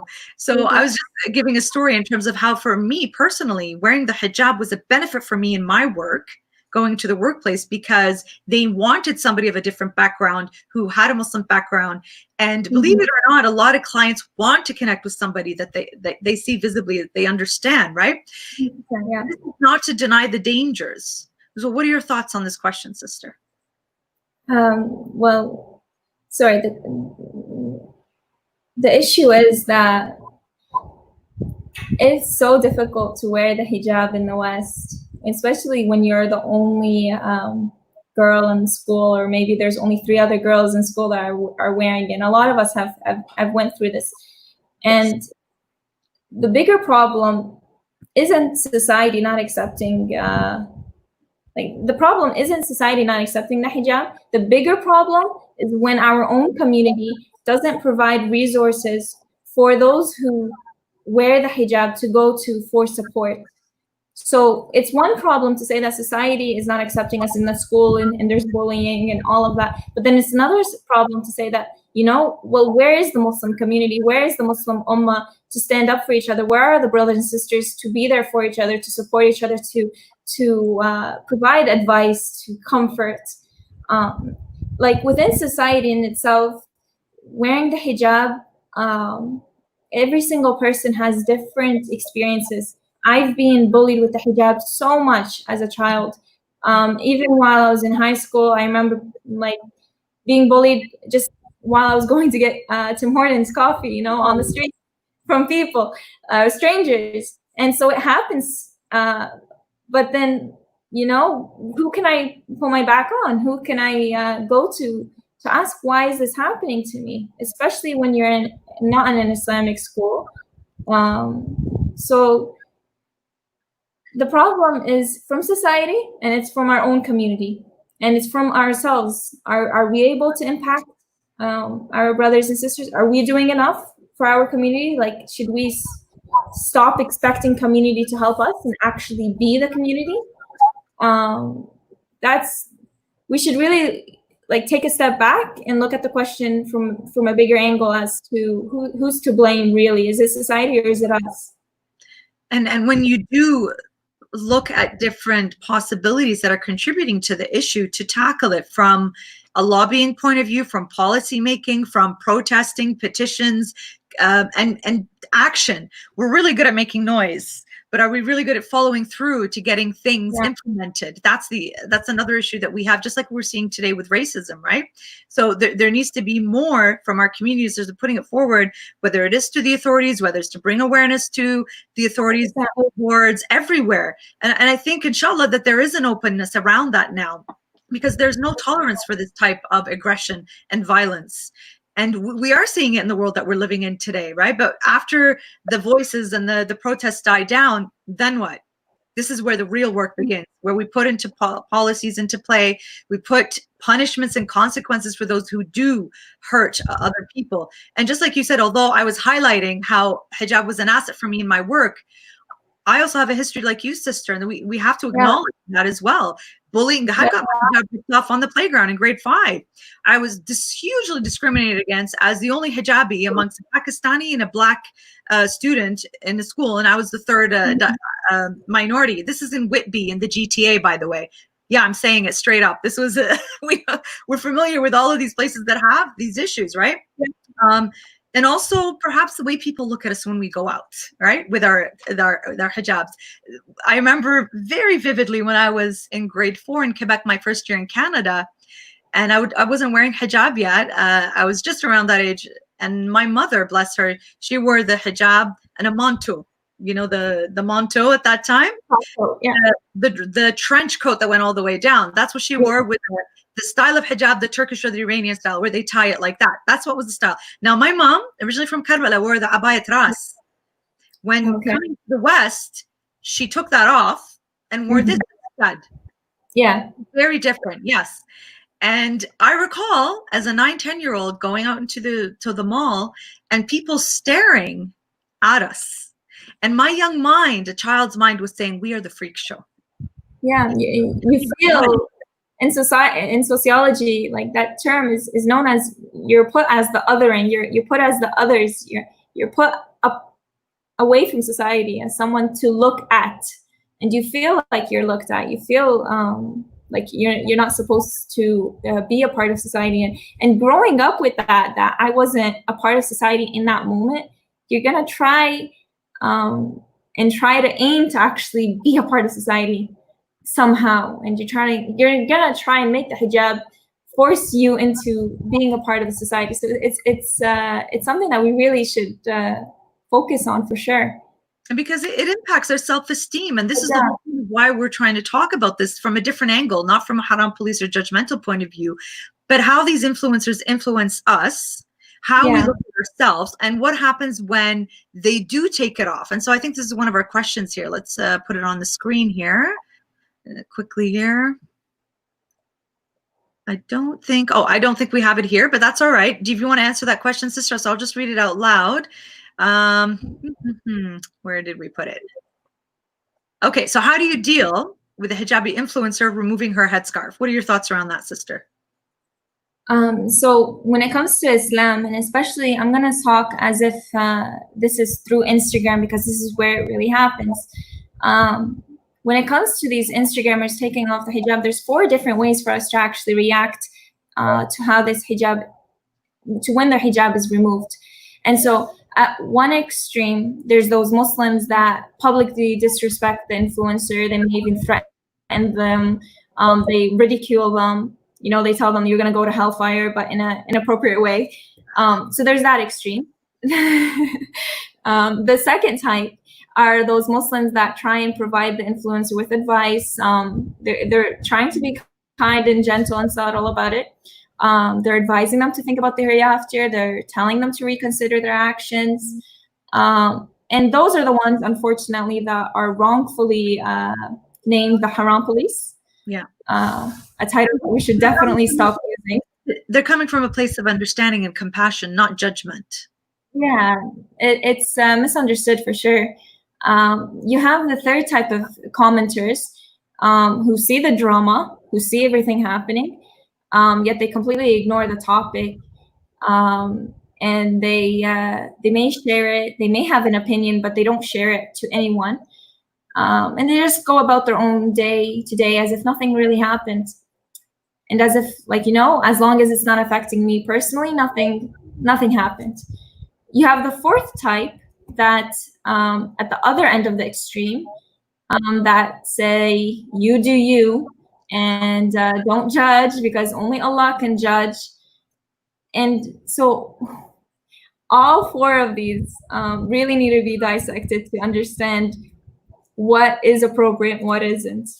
And so why is this important? Because every single one can be destructive in its own way. Every single one of them. So in Islam, what's wajib on us, what's obligatory on us, is for us to do amr bil ma'ruf wa nahy anil munkar. And what that means is for you to be able to stand with what's good and tell them what's good, and for you to stop people from doing what is wrong. So I'm only talking from a jurisprudential standpoint that, you know, you have to have an opinion. You have to speak up. You have to decide if you're with this action or if you're not with this action, but you can't stay on the fence about it. So when we talk about these, the first individual that was very insensitive, they're obviously doing something haram, because it's inappropriate to talk like that. You have to have akhlaq, you have to have morals with how you discuss this, especially when you do amr bil ma'ruf.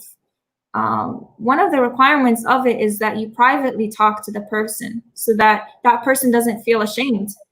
and ridiculed in front of everyone. So it's not appropriate. When you talk about the second type of people that go online and try to advise them, well, they're going to be ridiculed. They're going to be attacked. And in Islam, anything that's going to make you in a position that you're self-harm, it's wajib for you to stop. So say for example, when you're doing wudu, if you're doing wudu and there's self-harm for you to use the water, you have to go do tayammum. You have to stop the wudu. You're not allowed to do the wudu. It becomes haram for you to do the wudu because you're self-harming yourself. Like even to the decree that say, if you're going to take the water from this area and there is water, but if I'm going to go to get that water, I might put my life in danger. Again, you're not allowed. So if you're putting yourself in a position where you're going to be ridiculed, you're going to be hated on, don't put yourself in that position. It's not necessary. Those third type of people that don't have an advice, that try to stay under the bus, that just listen and stop. Well, here's where the problem is, that when Amr bil Ma'ruf wa Nahy anil Munkar occurs, there's restrictions and guidelines to how you can actually do Amr bil Ma'ruf. Number one, you actually have to see if that person can accept your comments. Number two, you have to see if you're going to actually be able to affect that individual, if you're going to be able to impact that individual in any way. And whether or not that individual is going to become sensitive from you, if that individual is going to start to hate you or to move away from you. You have to look at the guidelines of what Amr bil Ma'ruf is. And so if you're not able to do Amr bil Ma'ruf, if you're not able to provide that person with comments and advice, the next step of Amr bil Ma'ruf is for you to actually show them that you're not going to accept their haram act. And taking off the hijab is haram. It's not something that should be accepted in our society. And glorified. It's been glorified as well. And yeah, the issue is that you can't glorify this, because when you're talking from an Islamic perspective, I'm not talking, of course, you're going to tell me people have their own problems, people have this, blah, blah, blah. Okay, that's fine. But I'm talking from an Islamic perspective. This is an act of haram. And for you to glorify an act of haram, that means you're accepting it. And when you go to Amr bil Ma'ruf, you have to either be against it or okay with it. If you can't show that you're against it, you have to show in a different way. So maybe unfollow them so that you can move away from that environment. Advise your friends. An influence. As well, like if the person was like the level of Amr bil Ma'ruf wa Nahy anil Munkar reaches to the point where you actually have to frown to them when they do that action. If you're seeing someone drink alcohol, you're not supposed to be smiling in their face like, yeah, you do you. I'm here for you. I'm supporting you. It's not proper. Why would you do that if someone's removing the hijab? If someone's telling you, I'm not going to pray because I'm better than God. Yeah, I'm not going to judge you. Only God can judge. No, it's inappropriate. I need to frown in your face. I need to move away. I need to show you that I disapprove, or else I would be a part of it. And a lot of people don't like that. They ease away from that, and that's where they're called the haram police and judging them rather. And it's tricky. There's a fine, delicate line with that. How do you still, because then you would hear, Sister Sahar, a lot of mothers and fathers say, well, my daughter's taken off their hijab. How I don't agree with them, but I have to still support them for their mental health. I can't push them away. It's a fine line. How would you work with that then? Because you're saying you're frowning in their face, but at the same time, you have to show that you're disapproved of this action. You have to make it clear. And if you have the opportunity to talk to the person, you have to. But it's in no sense to kick your child out of the house for doing this. There's obviously reasons to why this individual wants to remove the hijab. Many people that I know, they want to remove the hijab because their parents are getting divorced and, they're not doing so well in school anymore. And everything is just becoming so intensified that they just can't take the hijab anymore. And they're just not understanding the necessity of it. So when someone wants to remove the hijab, when you yourself feel like you want to remove the hijab, don't go off of impulse. of the moment. Stop, be patient, just breathe for that, and try to ask around, try to ask professionals, try to find that person that is so immensely in love with the hijab that brings back light and joy into your life. But I don't want to get off topic with this for that point, but what is like for the parents' role where their children are taking the hijab off, obviously the parents have a responsibility, because everything comes to play to why that individual is taking off the hijab. But the point is that there is a fine line that you can't show your child that you approve of their action. Unfortunately, it's not something that's acceptable for you to tell them that, you know, if you remove the hijab, I'm still going to be supporting you. You can support them by feeding them and clothing them and etc. But you can't say that that action in itself is going to be supported by you, because then you're committing the haram as well. You're being a part of the haram. And the main understanding is that when you're raising and accepting this idea that it's okay to take off the hijab, and you're having this negligence towards the hijab being removed, then how are we really ever expecting for the imam to return? Since none of us are going to actually be there to be a part of his army, none of us are actually going to be there to be a part of his commanders. And many women fail to understand, or maybe don't know, that a part of the 313 commanders that the imam will have, there are from those commanders, some narrations that I've heard 50, some narrations more. They have a role. They have a big role to play. Love the internet, don't you? As what the sister was saying, and I'll quickly complete that before she comes back on, the narrations say there are 50 women who are going to be part of the 313. So this shows you that there's a huge role for women to play when the imam returns, inshallah, right? So I'll let her continue her thoughts with that. And there's some questions here that we still have, mashallah, so many questions and comments from people here. Just love hearing them. Somebody mentioned a really good point in regards to the question we talked about in terms of violence earlier, in terms of why, you know, there's a lot of danger for a woman to wear hijab in the West. And in answer to that, somebody mentioned something very important around the area of, you know, there's danger in everything in life, really, right? It can be a virus, as we're seeing right now, a car accident, illness, an attack. We're always in constant danger. So it's not necessarily just about the hijab. Sure, when you're wearing the physical hijab and you're going outside, you are more likely to be looked upon. And perhaps if you have some, you know, yahoo going out there who wants to attack, perhaps the person they see, the hijabi, is more likely to get attacked than somebody else for whatever personal reasons.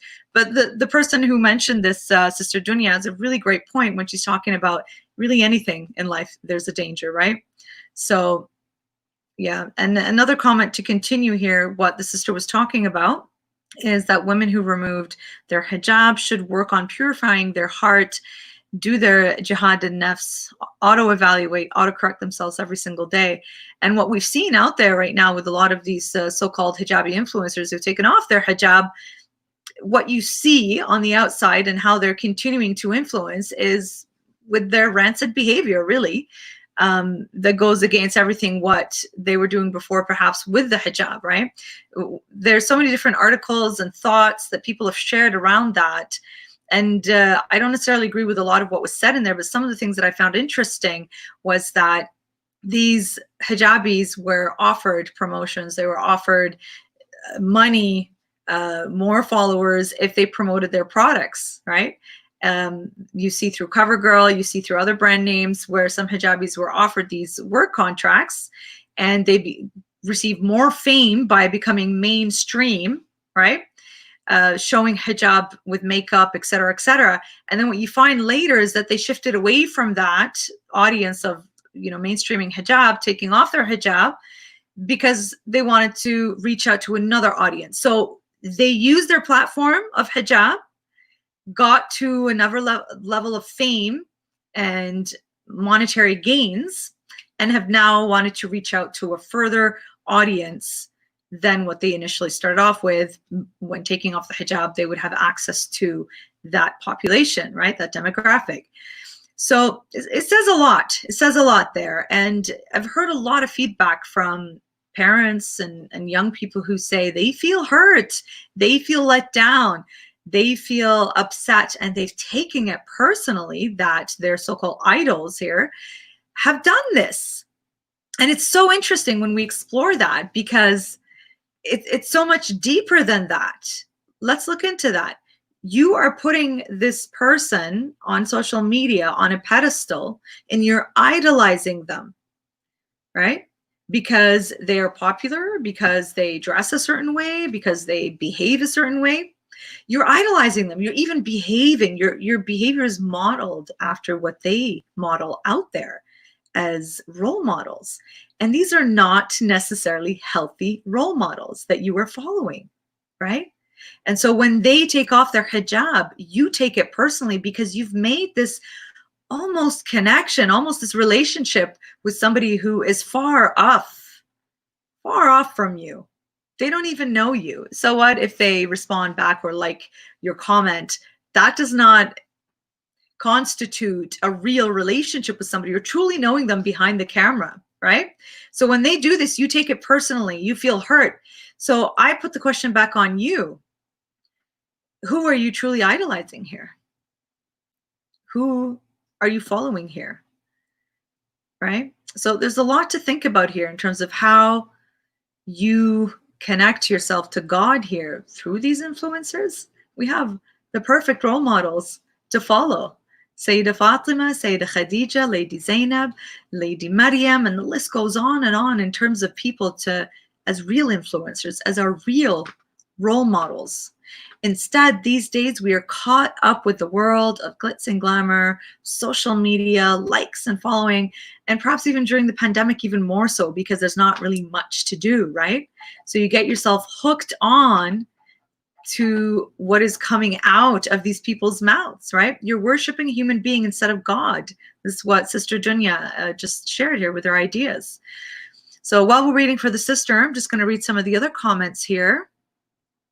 Some great questions and comments, and even in regards to some of the other questions we haven't touched upon here already. So here's an interesting question. How about a husband who asks for his wife to wear makeup outside the house? What is the duty of the wife there, where wearing makeup is normal? So I think I'll wait for the sister to answer that. I don't want to cross lines, but based on what she had said earlier, she said depends what marja you follow, right?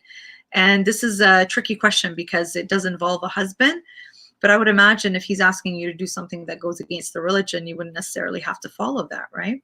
But I'll wait for the sister to answer that fully. Another question we have here is, in many places where you can buy hijab, they have non-modest models on their cover page. Should one not buy from these places either? I don't have an answer to that, but that is a very interesting question. You know, as you were saying that, I couldn't help but remember a few years back when we had the hijabi supermodel who wore the burkini on the cover of, what was it, Sports Illustrated magazine. That was, I can't even bring the words to, it just doesn't go. And I'll give you commentary that I've heard from non-Muslims, okay? This is not from our own community, that people are saying, how does that even work? How do you have a Muslim hijabi wearing what she was wearing, yet still posing very seductively? The clothes were skin tight on a cover of a Sports Illustrated magazine. It just does not go. And there was a lot of positive feedback that we heard from our own communities where people were saying, yes, you know, inclusivity and great to be included in diversity. Truly, again, I throw the question out there. Does what she was wearing, does it actually cover what we were talking about in terms of modesty? the way she was posing, the way she was acting. And there were even videos, little clips of videos of shown of her prancing around in her clothes in a very suggestive manner. It just doesn't go, right? And so this goes along with some of the recent things that we've seen even more now on social media, where I wouldn't necessarily call them hijabi influencers, but I would call them more of women who wear the hijab.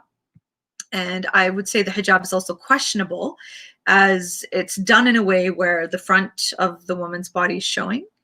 It's done in a way where there's a lot of makeup on the face, as though it's going to a wedding, or as one person themselves describe themselves as looking like a drag queen with that type of makeup on, and smoking shisha and doing live streams while talking to men who are half dressed sleeping in bed, or talking to random men and people and talking about relationships openly, open relationships, temporary relationships, and just using foul language.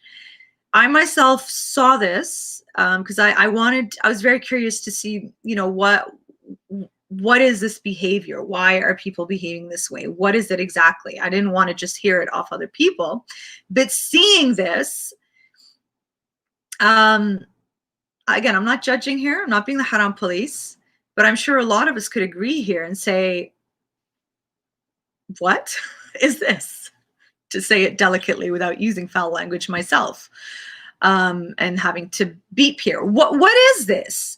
The behavior is completely outside of what hijab is supposed to be, right? So we've already discussed physical hijab, but key thing here is the hijab that comes with the akhlaq. This just does not go with what appropriate modest hijab is. Okay, so you're in your own home, you're with your own friends. Sure, we always try to be the best of character. Sure, sometimes our words can slip out of our mouth, certain things and whatnot. But it was so disappointing to see that, to be honest. And I'm sure a lot of brothers and sisters were quite disgusted by that. Sure, we can be open about talking about certain things, very real, but not to the point where you're disrespecting your hijab that way. It truly is a form of disrespect. And I say it not with judgment. I don't say it as the haram police at all. But let's be real here. What kind of influence is this when young, confused people are looking at this and are being influenced in a way of, is this okay to behave this way? It's far from okay to behave this way. And we need to call it out, like the sister was saying, in the form of amr bil ma'ruf and nahi anil munkar. And also in a way that this does not represent us. This does not represent us at all. This is the other extreme where we were seen as oppressed before. Now we're showing we're not oppressed by using foul language and behaving in a certain way publicly. It just doesn't go. There's so many levels of wrong here. Right? So many levels of wrong here. So we'll wait for the sister to get back on. Another question here says, how do I influence or motivate my wife to wear hijab since she hasn't been brought up like that as a child? You cannot force, obviously, your partner to do something or wear the hijab. You can certainly encourage her, right? And motivate her perhaps by buying hijabs, by complimenting how she looks like with a hijab, really having open discussions about wajib, how wajib it is, and working with her slowly, just like you would with your child when you're grooming them to get to that level of feeling comfortable with the hijab, right? What you want to do is, because if she, let's say she was not wearing the hijab before and dressed a certain way, whether it's tight clothing, short sleeves, short skirts, shorts, whatever it is, right? You cannot expect them to just all of a sudden wear a jilbab, right? Just fully clothed. It'd be very hard for them, I would imagine, right? So it comes step by step. Some of my own friends who've given me permission to use their examples without naming them, of course, have, let's say, gone from wearing full hijab to taking it off, or from full covered hijab to wearing a turban, right? And experimenting with where they are because of their work obligations, because of the people around them. And we've had open heart discussions around where they are, or issues with their family, like we were saying, where they want to be more religious and their families are not accepting of that. And so they work on it in their own way. they will wear modest clothing, perhaps that are loose, not tight, but not necessarily wearing the hijab on top. But mashallah, their behavior, their akhlaq, I would say it's probably so much more better than some women who don't wear the hijab, right? So, okay, so Sister Sahar just told me the internet is currently down where she is right now. And just, okay, so unfortunately, yeah, her internet got cut off and it doesn't look like they're going to get back on. She apologizes for that. There's a lot of economic crisis going on now in Lebanon, and internet is not working very well. I'm just repeating what the sister told me. So she apologizes for not being able to join us. Thank you, sister, so much. I really appreciate you letting us know. And thank you so much for coming on to this program and sharing your ideas and exploring. So I guess it's just me for now. I would put the invitation out there. If anybody would like to join me on Instagram, I can go back in, and then somebody, if anybody here on YouTube, if you want, just write a message here, and then we can go back on Instagram, and somebody local perhaps in North America has good internet elsewhere, and we can continue the discussion for a little bit longer. So I have some really great comments here, people who are saying that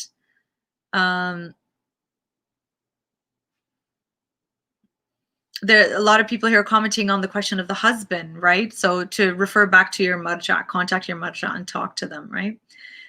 Somebody mentioned here that the husband has no right to ask the wife to do something that's against Allah's command. So hopefully the husband can educate themselves on right or wrong, according to the sister's comment here. And the flip side of it, that some brother here was asking about how to encourage and motivate his wife to wear the hijab. What are your ideas on that? If you can share those ideas, I'm going to jump to some of our next questions here that are more mental health related as well.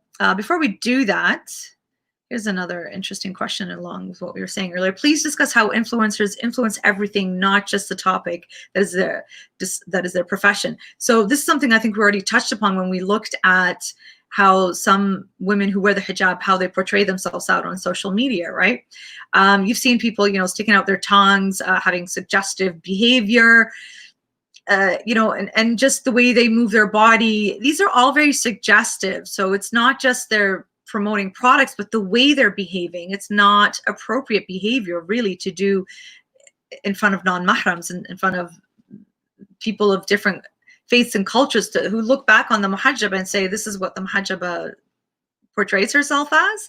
So they can influence you on so many levels, because then you could find yourself perhaps laughing the way they laugh, talking the way they talk, right? When you spend enough time around people, you start absorbing in their behavior. Next thing you know, you were starting to behave that way, the way you speak, right? So influencers could have that huge impact on you. And it's really important to be aware of that, right?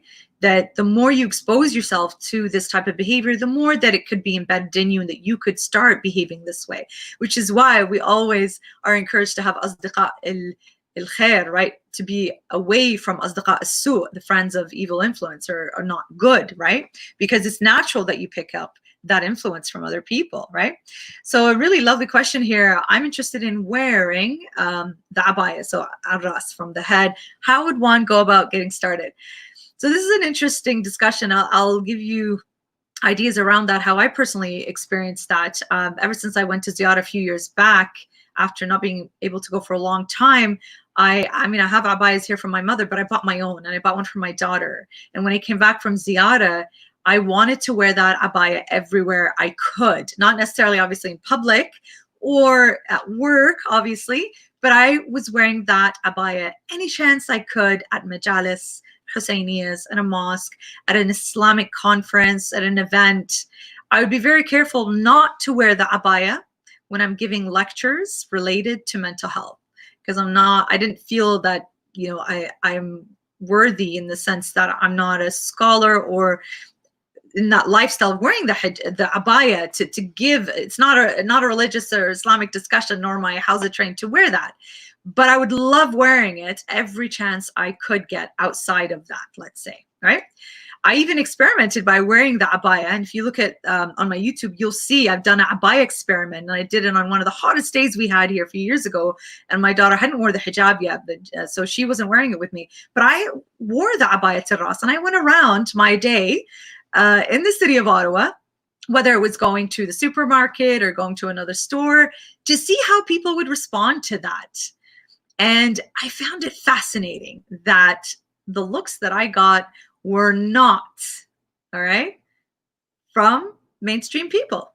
The looks and the judgment I got were actually from Muslims and a hijabi woman. She actually gave me the dirtiest look because I had this on. It was fascinating is when I ended up speaking with somebody, a Canadian woman, and she wasn't wearing, obviously, she was wearing summer clothes, revealing parts of her body. And we had a discussion on freedom and clothing and whatnot. And she herself said that she thought that that abaya was beautiful and then everybody was free to dress and cover the way they wanted to. And I found that fascinating that a white North American Canadian woman would have such a beautiful open attitude, whereas a Muslim woman gave me a dirty look for wearing the abaya. So I think it's in stages. If you can practice wearing it, let's say to the masjid or other places, you can soon slowly evolve slowly to wearing it in other places. Experiment here and there, right? Whether it's with the weather or wherever you may go. I think it also takes a certain amount of confidence for a woman to be able to wear that hijab. It's how you wear it, whether it's the hijab itself, right? The cloth, or the abaya. It's how you choose to portray yourself, right? So I think it's really important that we work on building our self-confidence, right? So it's great to see the discussion here, that people are really supportive of the brother who wants to know how can he encourage and motivate his wife. I see here people saying, try letting her know how beautiful she is when she wears the hijab, or whatever occasion, like going to the mosque. Also just having conversation about how she sees her future in the hijab role. That's a beautiful way of doing it, right?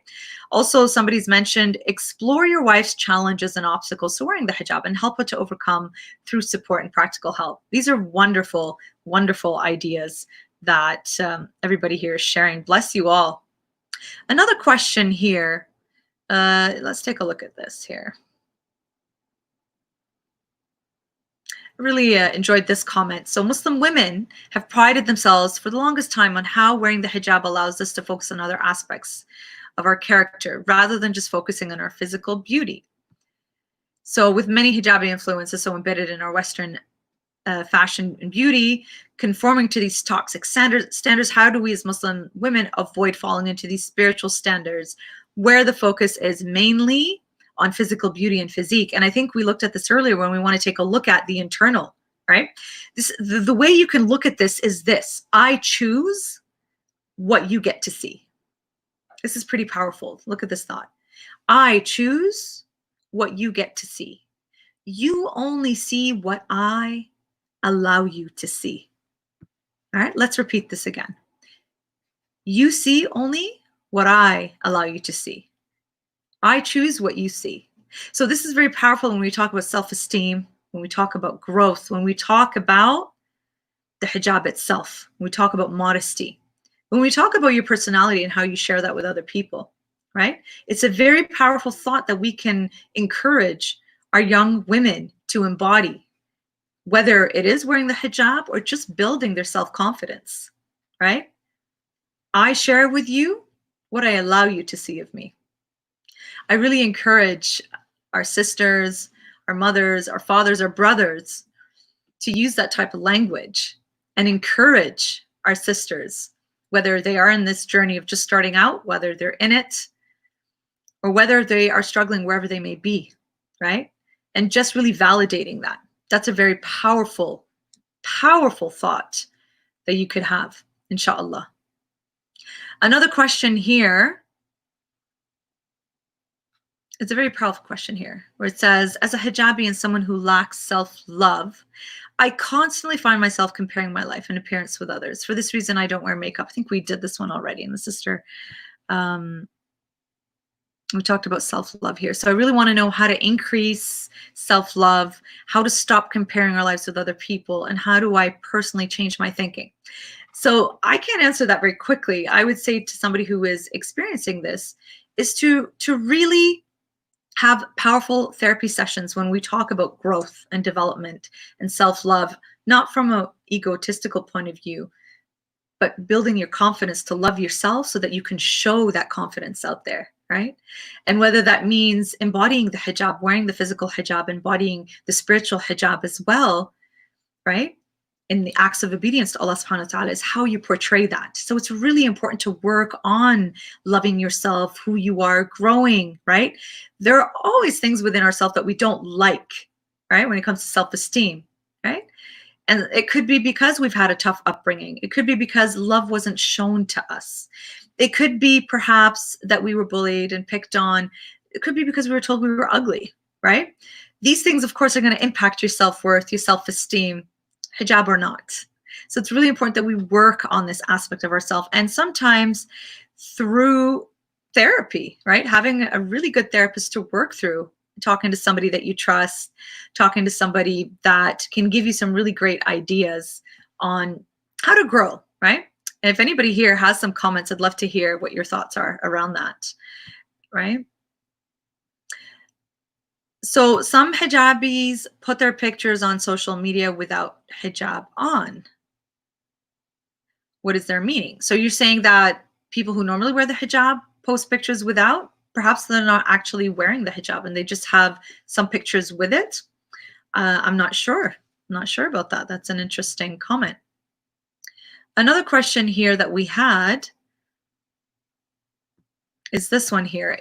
Is it not contradictory to the essence of hijab for a Muslimah to post pics of her online for fun? That's a very interesting question, and I cannot answer that from a religious perspective. But again, let's answer this from the angles that we were looking at from a mental health perspective. Why are you posting this picture? What's the point of that? I remember when I was younger, I looked at myself differently with my hijab and I was very proud of it. I still am today. But a lot of people spoke with me and even called me out on it, you could say. They were doing their nahi anil munkar, I guess, and would ask me these questions. Why are you posting this picture? What's the point of this picture? And I would come back and say, I'm really proud of my hijab, especially with what we have in the media. And I hope the way I'm wearing it is in a modest way. And I've grown along the years, changed my style of hijab, more from fashion to, let's say, more practical. And frankly, I'm at the point now where I don't care anymore, especially in the pandemic. I think a lot of us have gone to that point. I personally have grown out of that. And I think a lot of people, and I hear this too from people when they say when they've gone to ziyarah, that has changed their whole life and their whole perspective on things. There was a sister who sent in a lovely question about how she started, how she became very impacted by ziyarah and how that ziyarah made her be more spiritual and more religious, and that she started to wear the hijab because of that, right? For me, and I'm sure a lot of other people who've gone to ziyarah, you've noticed that it has just taken you to another world where you just kind of don't really care about the physical world anymore, right? You really are connected spiritually, where you don't feel the need to care about clothes in other ways. I was just happy wearing the same clothes I wore to ziyarah, whether it's a pants and a long shirt on the trip to ziyarah, and of course they're wearing the full piece abba. But I found myself dressed this way to work, or I wear my green hijab, or certain clothes that I got back from ziyarah. So it's interesting to see. Sometimes we go through this growth and development, right? To see where you're at and your journey, right? Everyone's got their own journey of expression and how they grow with that. And so the point here is it contradictory? Well, what is your intention? I throw that back to you. What is your intention? Why are you posting such a picture? What is the point of that picture? Is it seductive? Are you pouting? You sticking your tongue out? What is the message that you're portraying out there, right? And I also pose this to myself when people ask me those questions before. What's the point of that picture? What are you trying to prove or say or do? And sometimes we do have a message that we need to put out there. And this is what I mean by taking back the narrative, right? It is vital as Muslim women, right?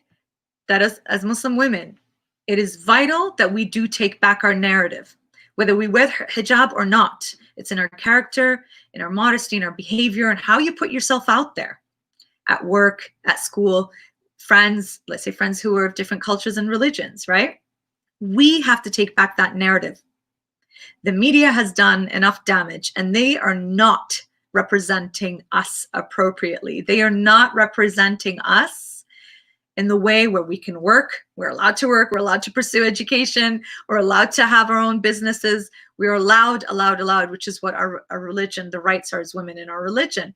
However, the media portrays us as women who are oppressed. We don't have a voice. We don't have a right to education. We don't have a right to our work. We don't have a right to anything, really. And we have to follow what men have to tell us to do, right?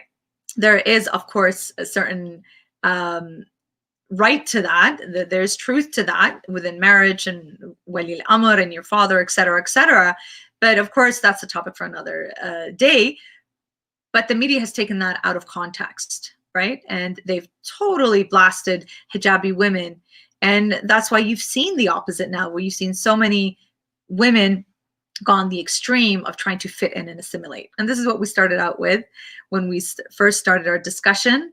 And it's been 2 hours now. And I think, alhamdulillah, I think we've explored a lot of these questions from different angles, from the religious aspect, from Sister Sahar. Thank you very much, sister.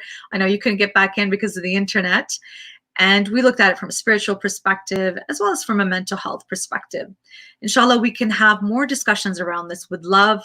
This is not about judgment. We don't want to push people away who are in different struggles in their journey, but rather we want to have open discussions. And as women who are wearing the hijab, who are, inshallah, representing it in an appropriate way, whether it's physically or in character and behavior, we take the narrative back. We are the ones who are telling our story, not the main media, not the hijabis that we described earlier, who are showcasing hijab in a vulgar way. And when men do speak out against this, I think there needs to be more listening rather than jumping down their throats when they are just talking about what the basic hijab is all about, right? There has to be a little bit of credit given. Absolutely, when people are doing it from a judgmental, condescending point of view, we have to speak out against that, whether it's men or women, right?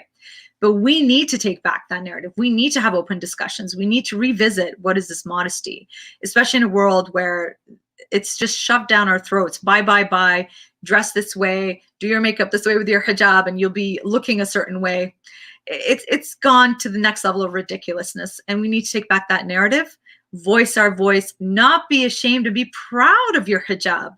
Be absolutely proud that you are manifesting what Allah has ordained of you, what He has asked of you to do. And I remember one of my dear friends, Sister Anisa Diab, and she works with a lot of women who wear hijab and struggle with hijab as well, like I do. And I loved one of the things that she said in a discussion one day is that my hijab is a manifestation of my act of obedience to Allah subhanahu wa ta'ala. So how do you present that, right? If you're just with women, then okay, it could be presented a different way. But out in public, and especially with men around and people of different faiths and culture, how are you going to present this act of obedience of Allah, right? I always think back to when it's time for salah, right? And I've had this thought since I was a child when I first started wearing hijab and praying, and it just stuck with me. And it's somewhat of a guideline for myself. The way that you dress publicly, are you able to pray in that? If yes, if you feel comfortable praying in the clothes that you're wearing with the hijab, then you're probably doing a good job of wearing appropriate modest hijab. But if you're dressed in a way that perhaps with the hijab on your head and dressed physically in a way that you feel that you still need to wear the chadar for salah, then perhaps you need to reflect a little bit more and think, is this something that is missing? Is there something I need to do more with that, right? And like I said, this was a thought that I had as a child that just, I grew with that. And it's something that I share with you for you to think about. If what you're wearing out there is something you can pray with, then probably it's okay. If you're wearing a hijab outfit that you still feel you need to cover to pray outside, you need to think about that a little bit more. So another comment here before we wrap up is regarding the question on self-growth and self-esteem. Find friends that appreciate you and your religiosity and have similar values to you, and switch off from social media that makes you feel bad. That is a beautiful, beautiful comment, Sister Yasmin. Thank you so much for sharing that. Absolutely. If you find yourself, you are around people who are energy suckers, right? Not life givers and energy lifters and life boosters, so to speak, and they're not appreciating you and not supporting you in your path of religion, then definitely you may be in a space here that is detrimental for your spiritual growth. If people are making comments about how covered you are, then that is a sign for you that perhaps that you're not with the right crowd, right? Does that make sense? So you definitely want to be around people who can encourage that growth, right? And support you in that growth. Bless you all. Thank you so much for joining us. And thank you for your patience with the internet issues that we've had. And inshallah, we'll try to get the sister again when she's in a place that has internet, and perhaps we could have a part 2. Are you interested in having a part 2 on this discussion? Please message me through Facebook, through Instagram, as well as here. You can email me as well if you are interested, and if you do have more questions. Inshallah, we'll try and do another discussion on that, because I know it got chopped off today. Also, thank you to Bronze Digitals for the beautiful poster, always supporting and sponsoring our events that way. And if any of you who are looking for digital online business support, please do access Bronze Digital. Okay, all right, I'm seeing the comments here. That's wonderful, inshallah. Thank you for the feedback. I will ask Sister Sahar, inshallah, when she has access to proper internet, we can do a proper as well as on Instagram. And another question here, how to deal with brothers that stereotype muhajabin as being mental cases? Sorry, I have to laugh at that. Being mental cases, or that they are easy to sleep with. I had a guy tell me that one time. Interesting. So how to deal with brothers that stereotype muhajabin as being mental cases, or the opposite? That's a interesting... I would say that perhaps some brothers would be intimidated by women who do observe that type of hijab, that proper hijab, right? Don't forget, like what we were talking about earlier, that the physical hijab, it's not just that, right? It's how you behave, how you put yourself out there. That's something that's very vital here as well. So if you are portraying yourself a certain way, perhaps you're giving off the wrong message, perhaps. Although nobody has the right to judge and on the way that you dress, and this is in regards to rape culture, right? So nobody has a right to shame you or hit on you or assume anything just because the way that you dress, right? I think perhaps this is something that we can explore in part 2, since I hear a lot. Muhajabin brother just means somebody who wears the hijab, right? Sisters who wear the hijab. Thank you so much for all of your feedback. Wonderful to hear that. Inshallah, we can do more of this. I think, like I said, it's really important to take back the narrative, have open discussions, even with people who are struggling with the hijab, right?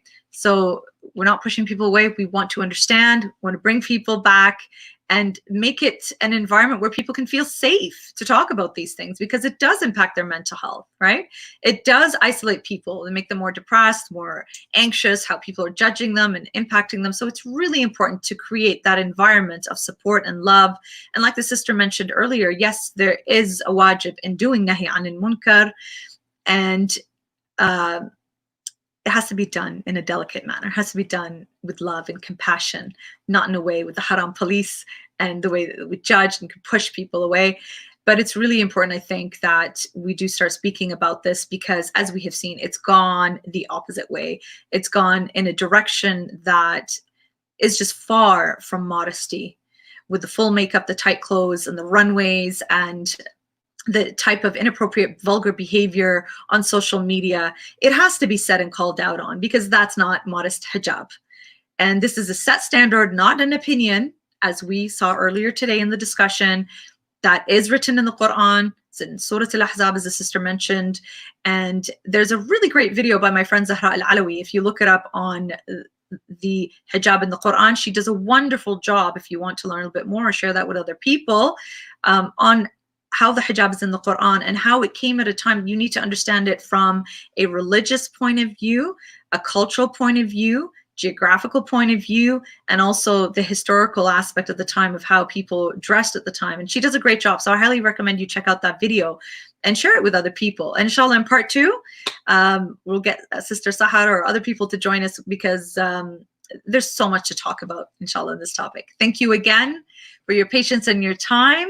Assalamu alaikum wa rahmatullahi wa barakatuh.